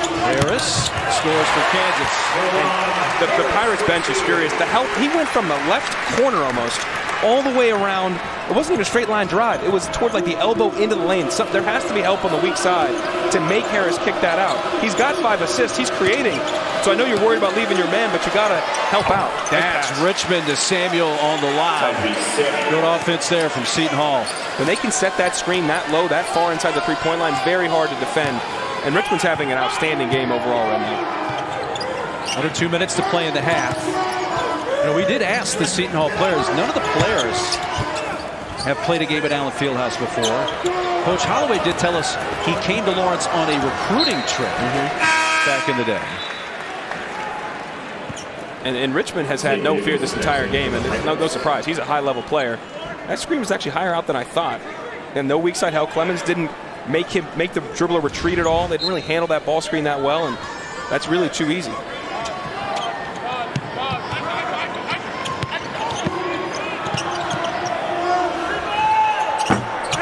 Dodson, dodge a bullet there, man. You cannot just leave him. They just left Wilson. And then McCullough, 3rd opportunity. Wilson, no. And out with it comes Odekale. 3 chances there for the Jayhawks. 9-point game. It's going to be a big possession again to keep this thing under double digits in the break. Doubles coming. Good job by Dick to get over there.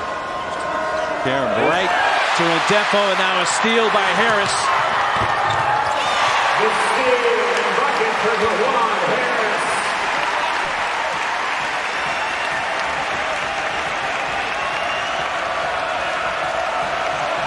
Final minute of the first half.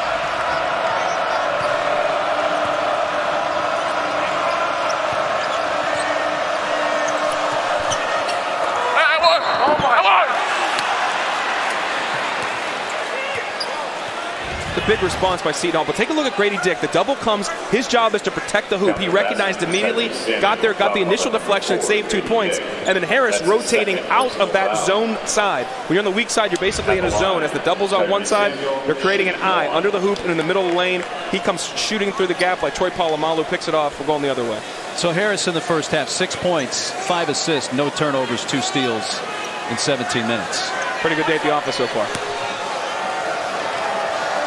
And a workmanlike half. And we just said it was a 9-point. You could have brought it to 7. You gave a live ball turnover. Now, it was a good response by Seton Hall to get the and one, but Samuel can't capitalize for the third point.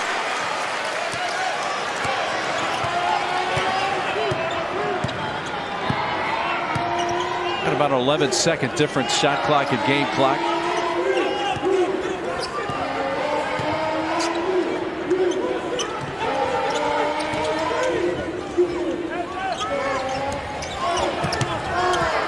Harris keeps his perfect half going now with 8 points.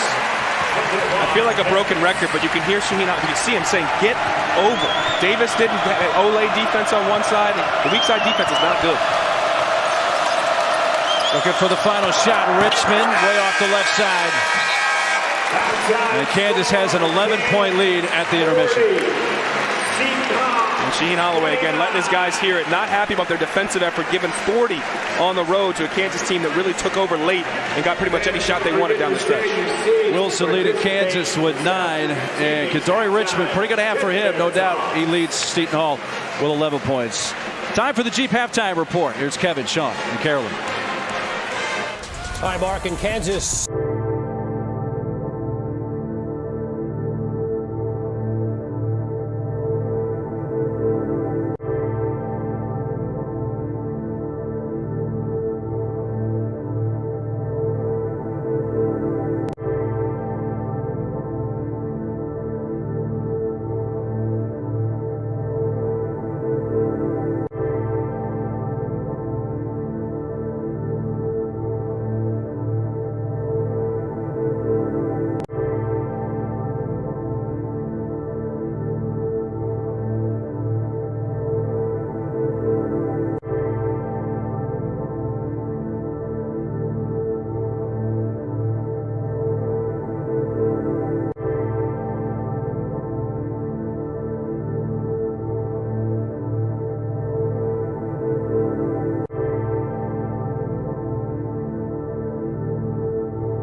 Big 12 battle rolling on into the second half.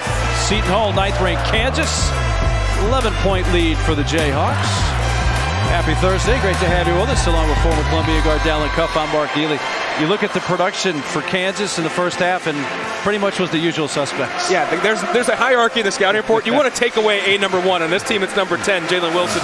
They didn't do that off the jump. The Pirates did, and he came right out, knocked down this little pull-up jump shot. Good help, but better shot, better offense. Hit a wide-open triple. He kind of got them going. He's gotten 7 rebounds to go along with it. Kevin McCullough back from injury.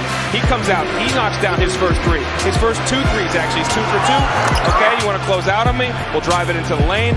Play off 2 feet. Maybe get away with the travel. That doesn't matter. Lays it up and finishes it. And then DeJuan Harris has done everything on both sides, really. He's done a great job. 5 assists. It's a beautiful extra pass. And exactly where the right read was. When the screen is set there, he knows the lob and the help is laid on the other side. And we know this he can do his defense. Out of the double team, he rotates over, picks it off. He had their last 8 points to close them out. Did it on the defensive end, did it offensively. He's getting aggressive, going to that strong right hand. Very hard to stop. They've got to take away the key suspects. They took away Grady Dick, but they got other weapons, obviously. Yeah, Grady was 0 for 5 in the first half. His only points came from the line. You see Harris, as you just mentioned, no turnovers, by the way, to go along with those 5 assists in his nearly 18 minutes. And Seton Hall, most of their productivity came from the paint because they were 0 for 7 from beyond the arc. Yeah, and their leading scorer, number 2, Alamir Dawes, he had 2 fouls, and he only played about 10.5 minutes. But the key for them is he only took 1 3. That's what Kansas want to do. Run him off the line, run Jameer Harris off the line, make those guys 2-point shooters. The only guy that's having a great day offensively is 0. Kadari Richmond's been very aggressive, getting himself to the lane. They're getting to the free throw line, 9 of 16. They've got to shoot a higher clip than that. That's mid-50s%. You've got to be higher than mid-70s to stay in this game on the road. Richmond in and out. Something Kansas will have to watch. They had 4 players with 2 fouls in the first half. KJ Adams, Grady Dick, Uday, and Ejiofor all had 2 fouls in that first half. Part of what Kansas does so well is they get to that third side, they get the ball moving so much and so much player movement. They're hard to guard. That middle ball screen had yielded some results there. I thought it was going to yield a dunk again, but they couldn't connect on the pass. 5th Kansas turnover, and that has Coach Self frustrated, missing out on points there.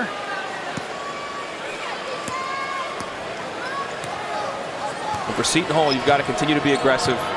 And they're trying to run this little Iverson cut for Dawes. They worked on this play. They're going to give a little look inside. If he can't get it, they're going to set a rescreen for him on the 3-point line. Samuel hands off to Dawes. Back for Samuel. The pass a little wide. He's able to gather it. Go up, and there's Adams at the last moment to swat what looked like was going to be a dunk. It's a tremendous play by KJ Adams. Straight up, great job. Harris throws it into the first row. There's his first turnover. And this looks like it's going to be an easy 2. Adams straight up. And then great job by Wilson to corral it and keep it in play. The other side, Harris, that was uncharacteristic. Really, if he could have played off 2, he could have shot fake. That probably got himself to the line. He forced a pretty difficult pass to Grady Dick. Richmond led Seton Hall in scoring first half with 11 points. That's an open 3 for Dawes. Richmond had the offensive rebound and then dribbled it off his foot out of bounds. That's a great find, but Dawes, it's hard when you don't play the last 10 minutes of a half, 9 minutes and change, and come out. You got a good look there. You get it up, it's no good. And you see tonight just 2 points, now 0-2 from the 3-point line.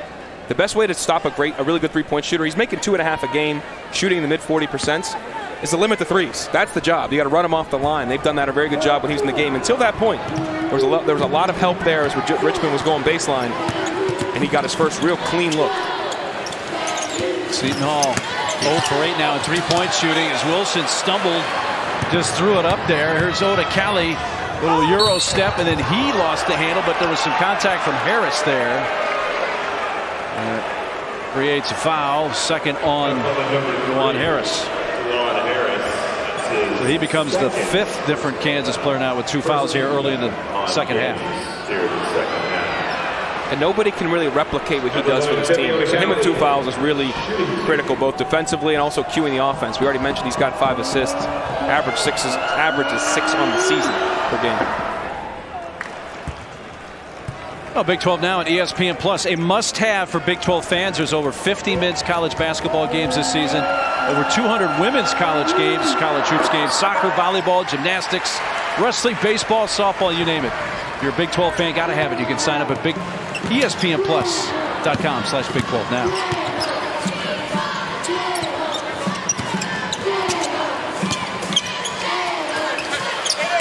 Adams, one dribble, goes up. You can actually see Samuel saying to Dawes, get back and square him up so I can return to my man. That again, the ball screen defense took forever to materialize there. Samuel couldn't get it over the rim because Wilson was right there. Odekale is fouled by Adams. That's going to be number 3 on KJ. Number 24, KJ Adams. He's the first player on either side to 3 fouls. At the line, shooting 2.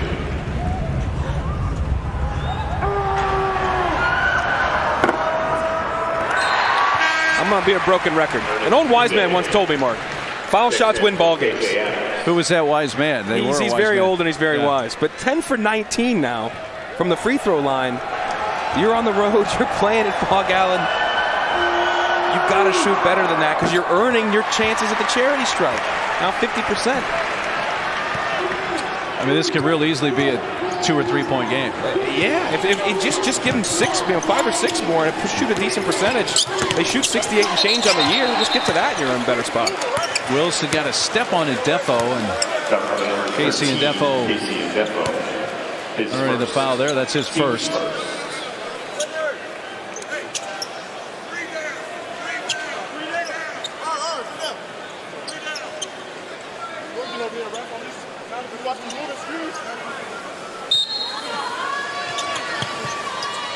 Oh, nice play.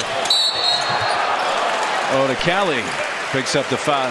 You know, one thing it's always fun to watch on a Bill Self team is the out-of-bounds plays underneath the bucket. It's so great. It's really simple execution there. A little elevator screen. You think Dick, because he's a great shooter, is going to pop out and keep going. We'll see the elevator's closing. He comes out, and then he wheeled around it, and that was for the lob. The design is for the lob, but you think he's coming out for a 3. To this point, all of Grady Dick's points have come from the line. Now 3. So far an 0 for 5 shooting night. Quickly knocks down a pair. Makes this a 14-point game. Equaling Kansas's largest lead of the night. Jayhawks, by the way, on the other end of that free throw mark, they're 8 of 9 from the line. Compared to 10 of 20 on the line for Seton Hall. And the Pirates turn it over for a 7th time. And they've got it, they've seen the first half. They know the double's coming on the post. And that was just really lazy, lackadaisical by Ndefo. And good high hands on the double. Wilson, the kiss. Caromed out to Alamir. He's got some numbers running with him. Is Richmond, gets it to Kadari, but Wilson got back defensively. And a foul coming up on Jalen Wilson. His first.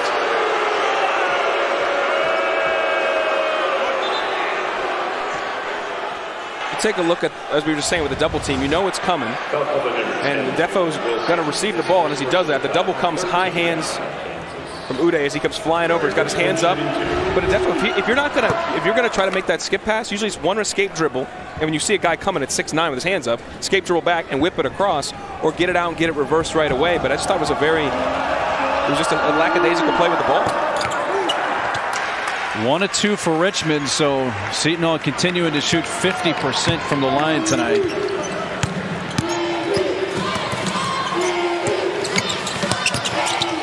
Harris gave a look to Grady Dick as he flashed underneath the bucket. Now makes a move on Odekale. Third chance there for Grady Dick. There's his first field goal of the night.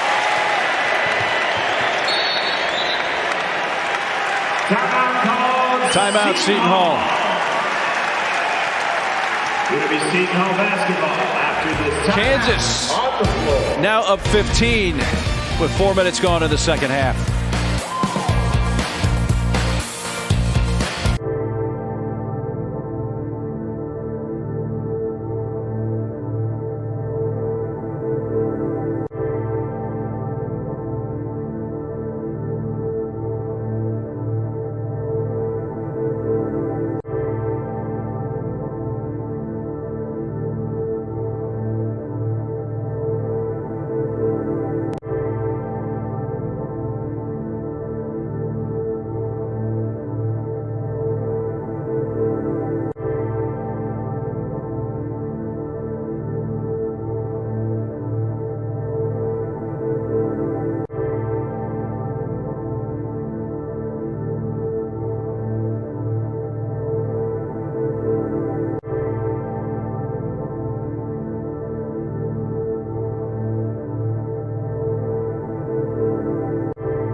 Seton Hall. Grady Dick just gets his first field goal with the tip in. Let's take a look at this.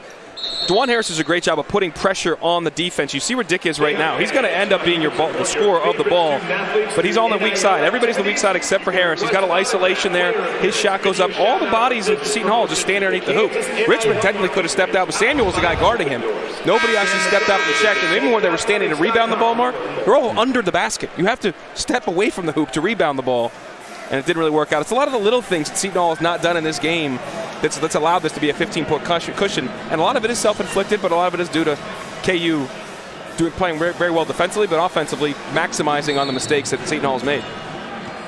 Seton Hall burned their second timeout. See what they dial up. Trying to cut into the 15-point deficit. Dawes down the left side of the lane. Tried to put it up, but I think McCullough batted it in the air. Good recovery by McCullough. But see, that was a mistake and he made up for it. You're supposed to, when we watched the shoot around, block and trail, or they were saying piggyback. You want to be on Dawes' back. McCullough started to go under the screen, was able to recover to not let him shoot it, and then because he's got a lot of length and athleticism, Dawes does not have that. He was able to get back and make the block. Lob stuff. Ernest Uday, the true freshman from Orlando.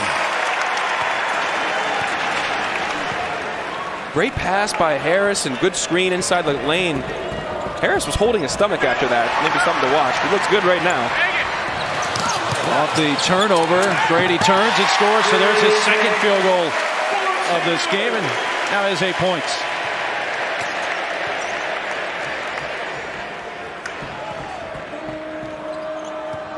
Seton Hall badly needs a bucket to try to stop the bleeding here. An 8-1 Kansas run. Just about the last 3 minutes. Defo shoots a three. Casey Defo hits his first three of the season in 6 attempts to stem the tide. And they'll live with that. They were hunkered in to make that weak side defense was there to make sure Richmond did kick it. He kicked it, he made it. They had missed their first 8 3-point shots, the Pirates, but hit on their 9th. That one from Defo. Harris is so good going to his right hand. They're doing a great job of setting these screens inside the 3-point line. The whole side is cleared out. No help side. Samuel gets back late. Dunk. KU rolling.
One of the threads between these two schools, Seton Hall and Kansas, is a gentleman by the name of Larry Keating. And I'm sure Seton Hall fans may be familiar with him. KU fans maybe not so much. Larry Keating was the athletic director under P.J. Carlissimo, and he was the head coach 1985 to 97. The 1989 Final Four, the championship game against Michigan. He left Seton Hall, and later in his career, he became a special assistant to the athletic director at Kansas and was in charge of scheduling men's and women's basketball and Kansas football games. We lost Larry in 2021, but he has a special tie to both these programs. Yeah, an amazing career, and just mentioning his name as we were walking around here to a number of different folks, how they lit up and how they talked about him and spoke so glowingly at both his universities. Well, the kind of man that Larry Keating was, let me give you a great example. P.J. Carlissimo left and went to Portland in the NBA. They hired George Blaney, and after I think it was 3 years, Blaney got fired. No doing of Larry Keating's. In fact, Larry Keating said, if you're going to fire him, I'm out the door too. And he left. That's how he left Seton Hall. That's integrity right there. Yes. If you do not agree with the decision, and George Blaney's a great coach and a great man. I got to know when he was an assistant at UConn under Jim Calhoun. But that's the type of guy that Larry Keating was. And a connection to both these schools. And Defo almost has it taken away by McCullough. Able to find Trey Jackson, reverses and lays it in. Now you see Seton Hall going to pick up a little pressure here, try to force KU to maybe some turnovers to get some offense, but definitely get them out of a rhythm right now, because offensively they're getting pretty much any shot they want and they're crashing the glass. They're in a good flow on the offensive side of the ball.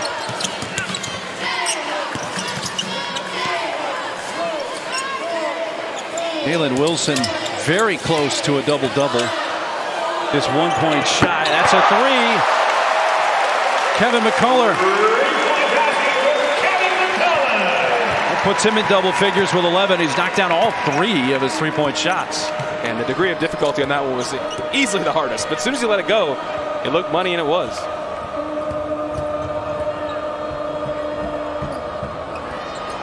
Ball got loose and grabbed by McCullough. 10 turnovers now for the Pirates. 3. Grady Dick finding his shooting stroke. Knocking down his first 3 of the game. And suddenly Grady's got 11. Grady Dick in transition. You got to find shooters, and his release is so quick. No wasted motion in it. It's very rare for a freshman to have that. Kansas started the half missing their first 4 from the field. They've hit 6 shots in a row since then. Block on Harris. His third. Watch how he doesn't bring the ball down. He's right when he catches it, it goes right to his shot pocket. That is something that a lot of 18-year-olds cannot do. 18, 19-year-olds, because in high school, you have time. You wind it up. You make sure your legs are in. And we were watching him this afternoon. It doesn't matter where the ball is passed to him. It goes right to his shot pocket immediately. It does not go down. And it's 6'8" with a high release and a beautiful stroke. That's why he's one of the best shooters in the country. And those are mechanics, and that's an understanding that a lot of guys don't have. Where it'll go to the next level is when he really learns to use screens. Because he hasn't really, it's not great yet coming off shoulder to shoulder, coming off low, hands and feet ready. Because they want to run a little more stuff for him, but he's still not quite there yet. But when he is open or even closed out on, he doesn't need much time to get it up. Uday created the steal. Wilson had it blocked by Odekali. Kept alive. McCullough a 3. Does he have that magic there? No, he misses for the first time from beyond the arc.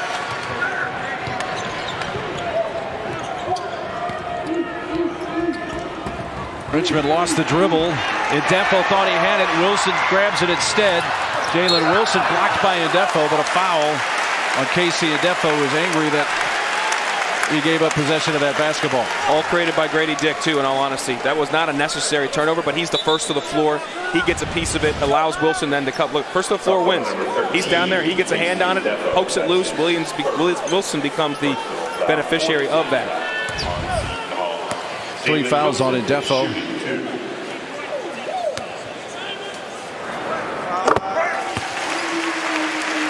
'21st career double-double now for Jalen Wilson, his 5th of the year. He's at 10 points, 11 rebounds.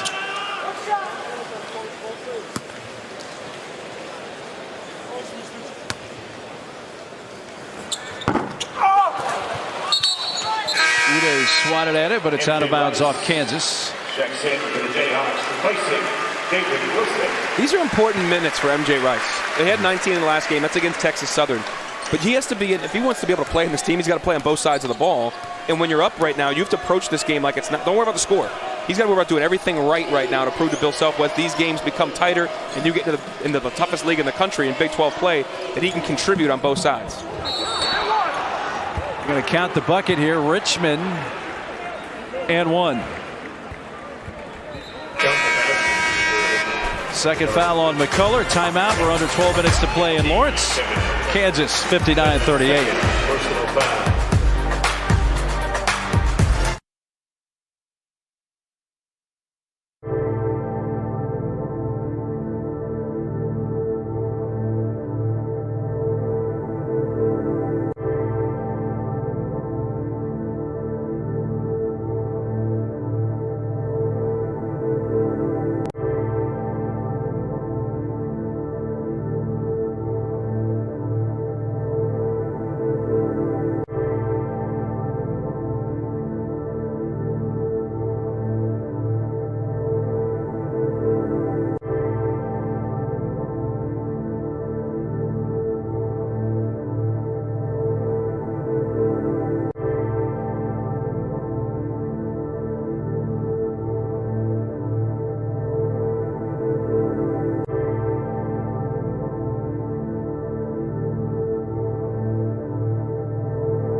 Championship Saturday on ABC. It starts with the Big 12 championship game. K-State and TCU from Arlington. In fact, the College Game Day crew will be at AT&T Stadium in Arlington. They start the day at 9 a.m. Eastern. Then you got the American Championship, UCF and Tulane, and then it's off to the ACC, Clemson and North Carolina. And don't forget, Sunday, noon Eastern, the exclusive reveal of the final college football playoff rankings. Find out who's going to play in the Fiesta and the Peach Bowls. All right, let's ask you. If USC or TCU or Michigan or Georgia lose one of these championship games, do any one of them lose their spot in the top 4? Well, there's several levels to that. Take me through. USC, yes. By the way, we got to explain. Indefo was called for a Class A technical because of something he said as they were going to the commercial break. So that's now 4 fouls on him. So Grady Dick shoots both free throws. But to answer your question, there could be mass confusion if what you're alluding to happens on some different levels here. But who's coming in their place? Who loses the spot? Michigan just destroyed Ohio State, and Ohio State may have Ohio State. If Georgia loses to LSU's shown they can beat good teams, but Georgia's beating all comers. Yeah, LSU's definitely not going to get in, but all the other teams you mentioned are candidates. I struggle when you're sitting at home. If Clemson wins their championship, I don't think Clemson's one of the 4 best teams, but they're not sitting at home on their couch. To sit on your home and benefit, that I struggle with, given where all the teams are this year. Tune into my show tomorrow, College Football Today, as I break it all down. People want to hear that. Oh, I see. And very nice little self-serving tease. I'm nice. kidding. I got nothing there. Oh, DeCali was looking for a foul there.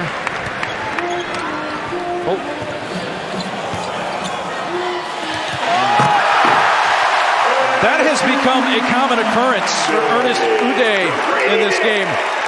Now has 10 points. Most of them have come in that fashion. And the ball screens, whether handoffs or ball screens, the defenders never make the ball handlers feel them. They haven't really changed up coverages. It's been too easy. It's been easy for the ball handler and easy to read what's supposed to happen. And there are not 5 guys working on a string in terms of helping, recovering, and being all connected. McCullough ties it up, and the possession arrow favors Kansas. And Trey Jackson with a hit to the face there in that scrum.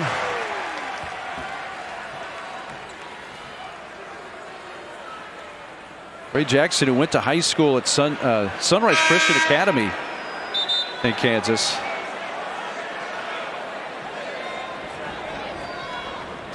He may have lost the contact lens. Is that what the Scotch tape looking like thing is there in the middle? How about the Bonnie Riley, our director, doesn't miss anything on the floor. On it.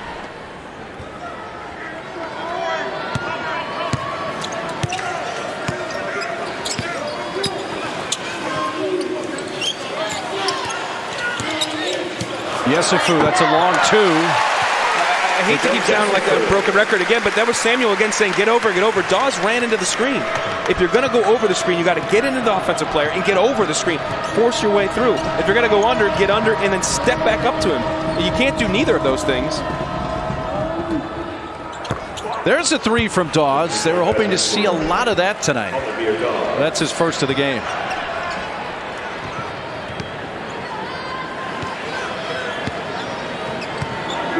Well, 8 straight games with a 3 for Alamir Dawes, who played in the NCAA tournament last year with Clemson. Very different role in this team. You know, Clemson, they played through P.J. Hall a lot. You got Hunter Tyson, got some other guys on that squad last year. And Dawes would come in. He was looking to make shots and be a good defender. But this is a lot runs through him now. MJ Rice trying to create a shot with the shot clock winding down. And that'll be a shot clock violation on Kansas. 7th Kansas turnover. Coach Self not happy with that possession. 3rd turnover of the half for the Jayhawks. Look at that though. Seton Hall 7 turnovers here in just over 10 minutes of the second half. And right before that last possession, they had 12 turnovers and 47 possessions. That's 26% turnover rate. On the season, they're 22%. Again, that's bottom 50 in the nation. They only had 6 turnovers in the first half. They did a relatively okay job, but the first 8 minutes of this half, it's gotten out of control. And that's why part of the reason the scores got out of control. Samuel got left alone for an easy lay in there. He has 10 points.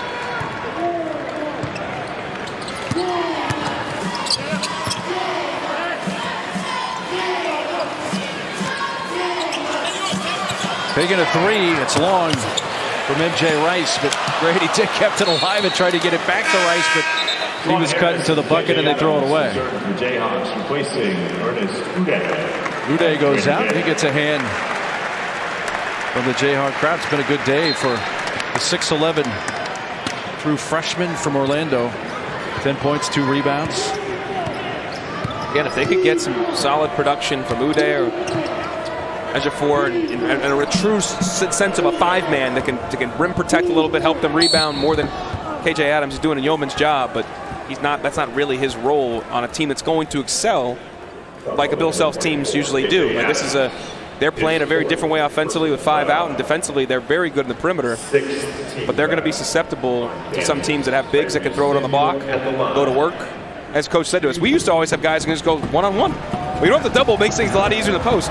Now they got to double when they play certain teams. That changes up your game a little bit. Well, that's going to be an ongoing story for Kansas. Obviously, we've seen Coach Self teams through the years, and he likes to play through a big man. And is somebody going to step up and take that role on this roster? And it's not even really offensively, because the guys that they have aren't really capable of doing it offensively. I'm talking about just defensively right now, because you're not really going to throw the ball to any one of their 5s on the block and say go to work, whether it was like David McCormack or Azubuike before that, or you could just run down the years of guys that you throw the ball and let them go to work. That ain't going to happen. Yesufu was trying to save it right in front of the Kansas bench. Samuel got caught for the foul, his second. KJ Adams of the Jayhawks, by the way, playing with 4 fouls. Nobody's left here. Everybody's holding it down. This is Allen Fieldhouse. I've never been here before. This is my first time. Now I'm looking around and taking a little more stuff in here. In a 21-point game. I was going to let you talk about your first time to the Fieldhouse. Can you let me out myself? He stepped on the sideline, so it's going over to Seton. What's been your impression? Because I know this is something that's been on your list that you've wanted to do. Yeah, it's bucket list, man. Yeah. This is like, thanks to my guy David Sicer, our boss. Yeah. I put the request in about 3 years ago. I request nothing, but doing maybe an occasional Ivy League basketball game, and then could I ever get to Fog? So thank you, Sicer. It is one of the meccas of college basketball. To go see the rules and to walk around the concourse and to see it too when nobody's in here. That's the time when gyms feel just really unique. You can see the bones of them, and you can see just the history of it. It's been an amazing experience. And once the fans fill it up with the energy, yeah. Let's just say I was a little hyped when we had our first on cam. I was a little juiced. Let's say that. And to be expected, because there was a lot of juice around here. It's easy to absorb that juice. Yeah. 19-point lead for the Jayhawks as we slip under the 8-minute mark from Allen Fieldhouse. Seton Hall on a 9-0 run. Yesufu stops that run. He's shown that he can hit that shot consistently.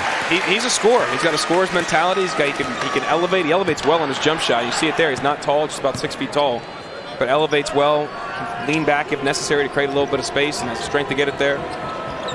Again, a 21-plus per game scorer at Drake back when he took him to the tournament in 2021. Played his first 2 years at Drake, where he was the 6th man of the year in that conference in 2021. Made his first start for the Jayhawks against Texas Southern the other night. Timeout, 7:12 to go. Kansas up comfortably at Allen Fieldhouse.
But one of the all-time great athletes in Kansas history passed away yesterday at age 82. John Hadel who's from Lawrence, born in Lawrence, went to Lawrence High School, of course, attended KU.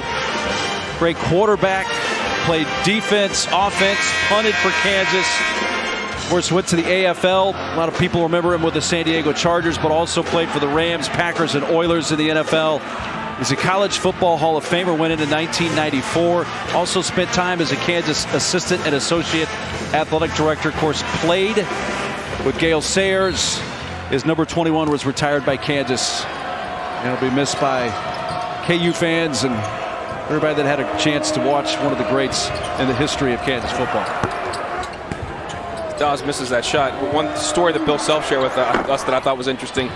Said Mr. Hadel was a running back his first 3 years, and then just became quarterback, and then he went on to throw for 41,000 yards. His last season became a quarterback at Kansas and went on to play in the NFL as a great quarterback. Juan Harris now 10 points, 7 assists.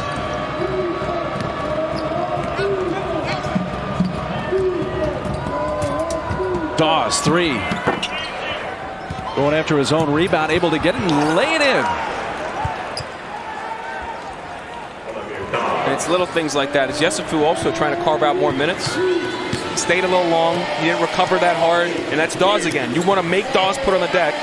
Then doesn't block out the shooter. That's like a compounding of errors there that I don't think Bill Self liked. And by the time that ball went through the basket, Bill had motioned for Grady Dick to go to the scorer's table. And a foul on the floor underneath the basket.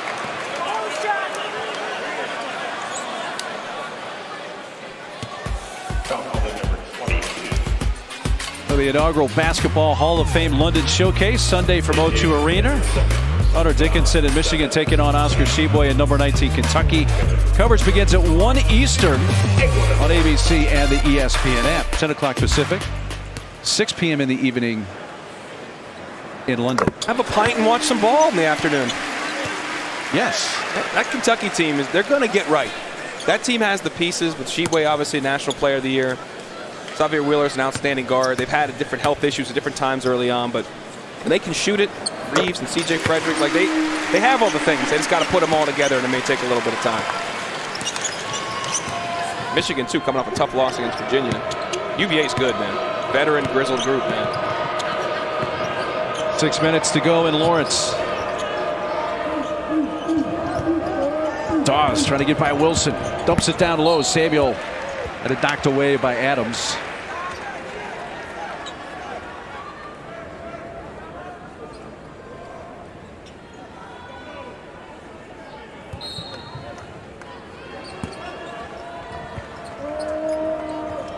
Catch and shoot. Tough 3 in and out.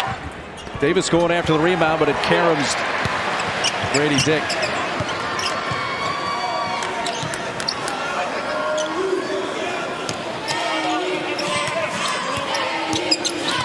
Wilson. Oh, nice floater. David Wilson. When he's going to his right hand, he can be just deadly, because he can. You've seen the pull up, you see the float game. He's learning to play make better out of that spot too. 12 points, 12 rebounds for Jalen Wilson, who most likely is going to finish under his season average, coming in about 23 per game. Little brush screen. Dawes again caught up on it. That's too easy for a guy of his quality. The fewest points he's had in a game this year for Jalen is 14. That was in the loss to Tennessee. Had a career high 33 in their win here over Southern Utah. And they needed every bit of those 33 points to beat Southern Utah here at Allen Fieldhouse that night. Adams playing with 4 fouls. Lays it in. With the assist for Jalen Wilson. Easy transition. Good job by Adams running. Head up by Wilson. Conversely, Pirates not good transition D. Steal. Adams up ahead. Grady Dick. And Justin lays it in. 15 for Grady Dick. 13 of those here in the second half. Doesn't force it. Just letting the game kind of come to him. Doing a good job defending. Missed by Dawes. Yeah, Grady Dick did not get down after he missed his first 5 shots of the game. His bullet pass looking for Adams is picked off by Tay Davis. 3, Jameer Harris. That was touched by Adams while he was on the baseline. Phil Self has said before, this is Grady Dick's one of the best freshman shooters he's ever seen. I mean, he's outstanding. But again, getting out in transition, finishing under control. We'll take a little seat. And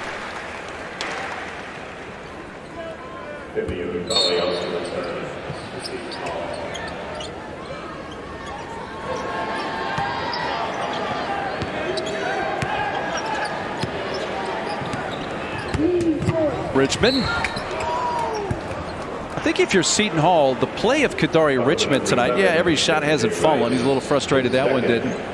Good things, though, from Kadari Richmond on the floor tonight. 100%. We said it from the very beginning of the game. He got downhill, made a layup about 20, 30 seconds into the game.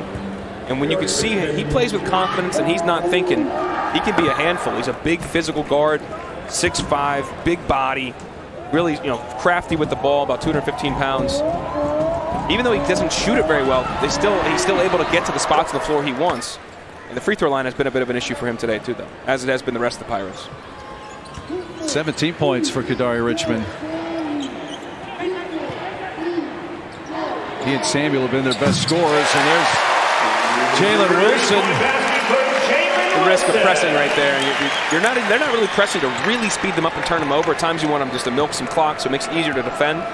But you present some odd man situations when you get broken, and Wilson's definitely not the guy you want to leave open. Tay Davis. Just his second made 3 of the season. This is how he started the game, is how he's finishing.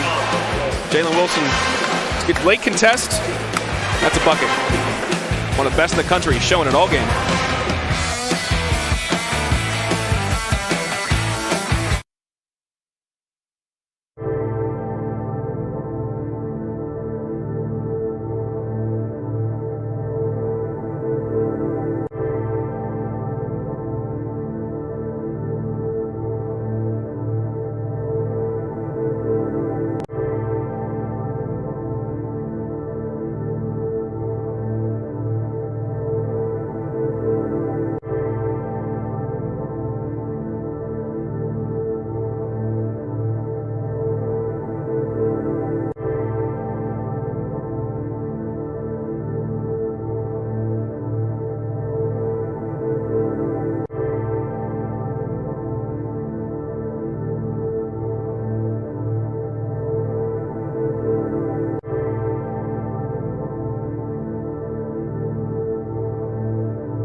fantastic. Dallin, you haven't heard them do the rock chalk at the end of the game and wave the wheat as of yet. So that's one part of the experience still left. But what's your sense of your first time here? They're up 25 and they're still going bonkers. This is 4 minutes to go, so you can get a sense of it. It's been remarkable, as I mentioned, the history, to walk around and see it, to feel the fans, the passion, and what it means to the people and the state has been very cool. I hope when SVP helms out some of those winners, though, U.S. to advance against the Netherlands, plus 180. Let's go USA. Quarterfinals, baby. SVP, you can't get that out of Dallin. He's always thinking the numbers. Speaking of the numbers. Yeah, how about this balance scoring for Kansas with 6 in double figures? And they've been really efficient, and in the second half in particular, they're getting pretty much any shot they want. We've talked about the ball screens where they set them inside the lane, at times emptying out a side and having no help side. Part of the problem for Shireen Holloway, he's going to be really upset with that. 68% Kansas shooting in the second half. Ball screen defense has not been good enough. There's too many times just like that. The defender runs right into the screen. It's easy to come off and just step right into your shot, or to come off and penetrate and create, or come off and penetrate and finish. It has not been an acceptable performance from the Pirates standpoint. Defensively is how they're going to have to hang their hat to win games, and they've not been good enough. On a lot of the little things, a lot of the basics. McCullough now with 17 points to lead Kansas. By the way, for KJ Adams, his 11 are a career high. MJ Rice. First bucket for MJ Rice after he had a career high 19 points in 21 minutes Monday against Texas Southern. That's 16 turnovers for the Pirates. And then that slips out of the hand of Wilson. Shaking games with the Jayhawks. Joe Yesson. Here's what is ahead for the Jayhawks. They've got Mizzou next Saturday. There's some time for finals. And then how about the matchup coming up on ESPN2 on the 17th? As if Mizzou, Kansas wasn't enough. Yeah, this is the Hoosiers coming here. There, and how about the environment they had last night in Bloomington? Assembly Hall was rocking. And talk about, this is what we need more of these events with the Blue Bloods playing each other. Like, that's going to be an outstanding game. Indiana was great last night against UNC. Obviously, Trace Jackson Davis, the freshman, Jalen Hood-Schifino. If you haven't seen him, he was feeling it in the first half. I think he ended up with 14 overall, but he was dropping buckets early in that game. And that's going to be a great game. The Missouri game, obviously, too. That's 9 days away from now, too. Time to recuperate. These guys being down in Atlantis, they played again Monday, they played again today. That 9-day break will actually help them work on some things, get their bodies fully healthy, and they get to play on one of their rivals' floors, who, mind you right now, is currently 8-0 with Dennis Gates. Now, they haven't beat any real high major teams. They beat Wichita State. No poo-pooing them, but this is going to be a little step up in class, let's say. We were talking with Bill Self about that IU game. He watched some of that last night as well. There's Rice for the putback. It's always fun to talk basketball with Bill Self because he understands the big picture of the game of college basketball. There's a three knocked down by Jaquan Sanders, who's in the game for Seton Hall, getting a chance to play here at Allen Fieldhouse. Bill knows, he says, hey, look, Indiana being back in that environment they had is good for college basketball. It is. You need the Blue Bloods to bring in the casual fans to keep, because then these environments too are unique to these places, and they speak to people, they connect with sports fans. You want to be part of it, you want to see it, and Mike Woodson's really got something going there. That team they're going to be very good this year. And some of the other Blue Bloods are going to come along. I mentioned Kentucky earlier. Duke is going to be much better later in the year than they are now. They've got 11 new guys and they're very young. North Carolina brought back a lot of guys, but they have a lot of the same problems as last year. They get lost on offense, defense at times. They're not shooting it particularly well. And they played a tough schedule, but they'll get there. But there's a lot of really good teams out there that people don't pay enough attention to. Obviously, Houston at number 1. Texas just put in a great performance right before we came on the air, beating Creighton. Creighton's another top 10 team. I'll stop talking now. A lot. You're still feeling the juice from Allen Fieldhouse. I'm being paid by the word, I think. It's going to still be there in a couple hours, too. It just doesn't go away as soon as the buzzer sounds. Michael Jankovic, Dylan Wilhite have come in off the bench to get some time here for Kansas. Just over a minute to go. That is cool because these guys are going to remember this moment to play in this building. And Sanders got his 1-3 in. He made a shot. And, you know, years from now, you're talking about, I played there. That's a cool thing. That's a cool experience. Yeah, Jaquan Sanders for 20. There's Oda Cali. Sanders, a true freshman from Queens. 4-star recruit. Knocked down a shot at Allen Fieldhouse. He said something he'll always remember. Wilhite just picked up the foul. And this is the other part of the experience. Yeah.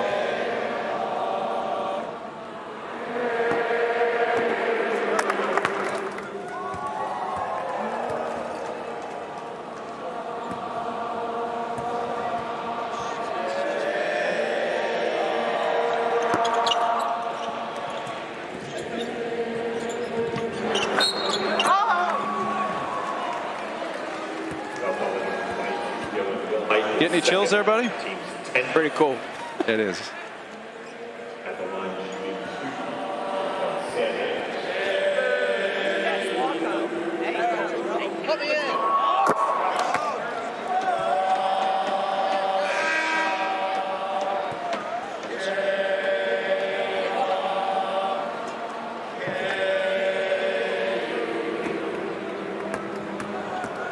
David Avery fixes receives call.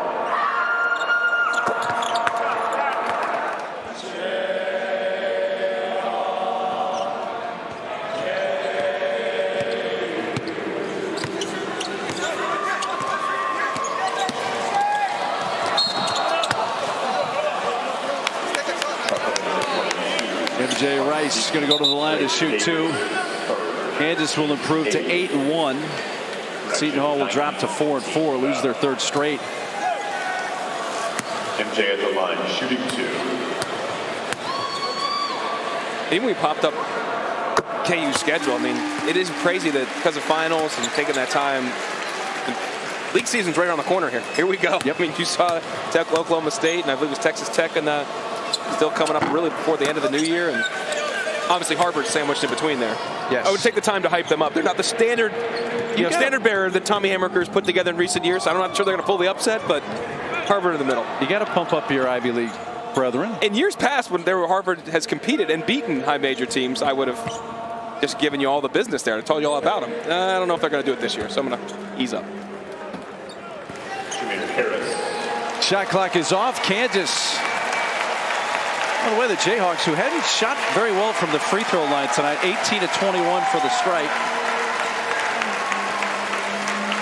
Led by McCullers, 17, 6 in double figures for Kansas. And they won at 91-65.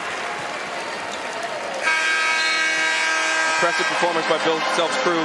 The things they wanted to do, running Dawes off the line, Harris off the line, force some turnovers. Duke play well out of the double team, abuse them in pick and roll. They kind of did everything they wanted to do and really controlled this game from about the 10-minute mark of the first half all the way through. How'd it feel? Give me just a couple more words. Unforgettable. Unforgettable. Great to have you at Allen Fieldhouse tonight. That's Dallin Cuff. For our entire outstanding crew, I'm Mark Dealey. Appreciate you sharing this one with us. Hey, it is time for Sports Center with SVP. Scott, take her away, buddy.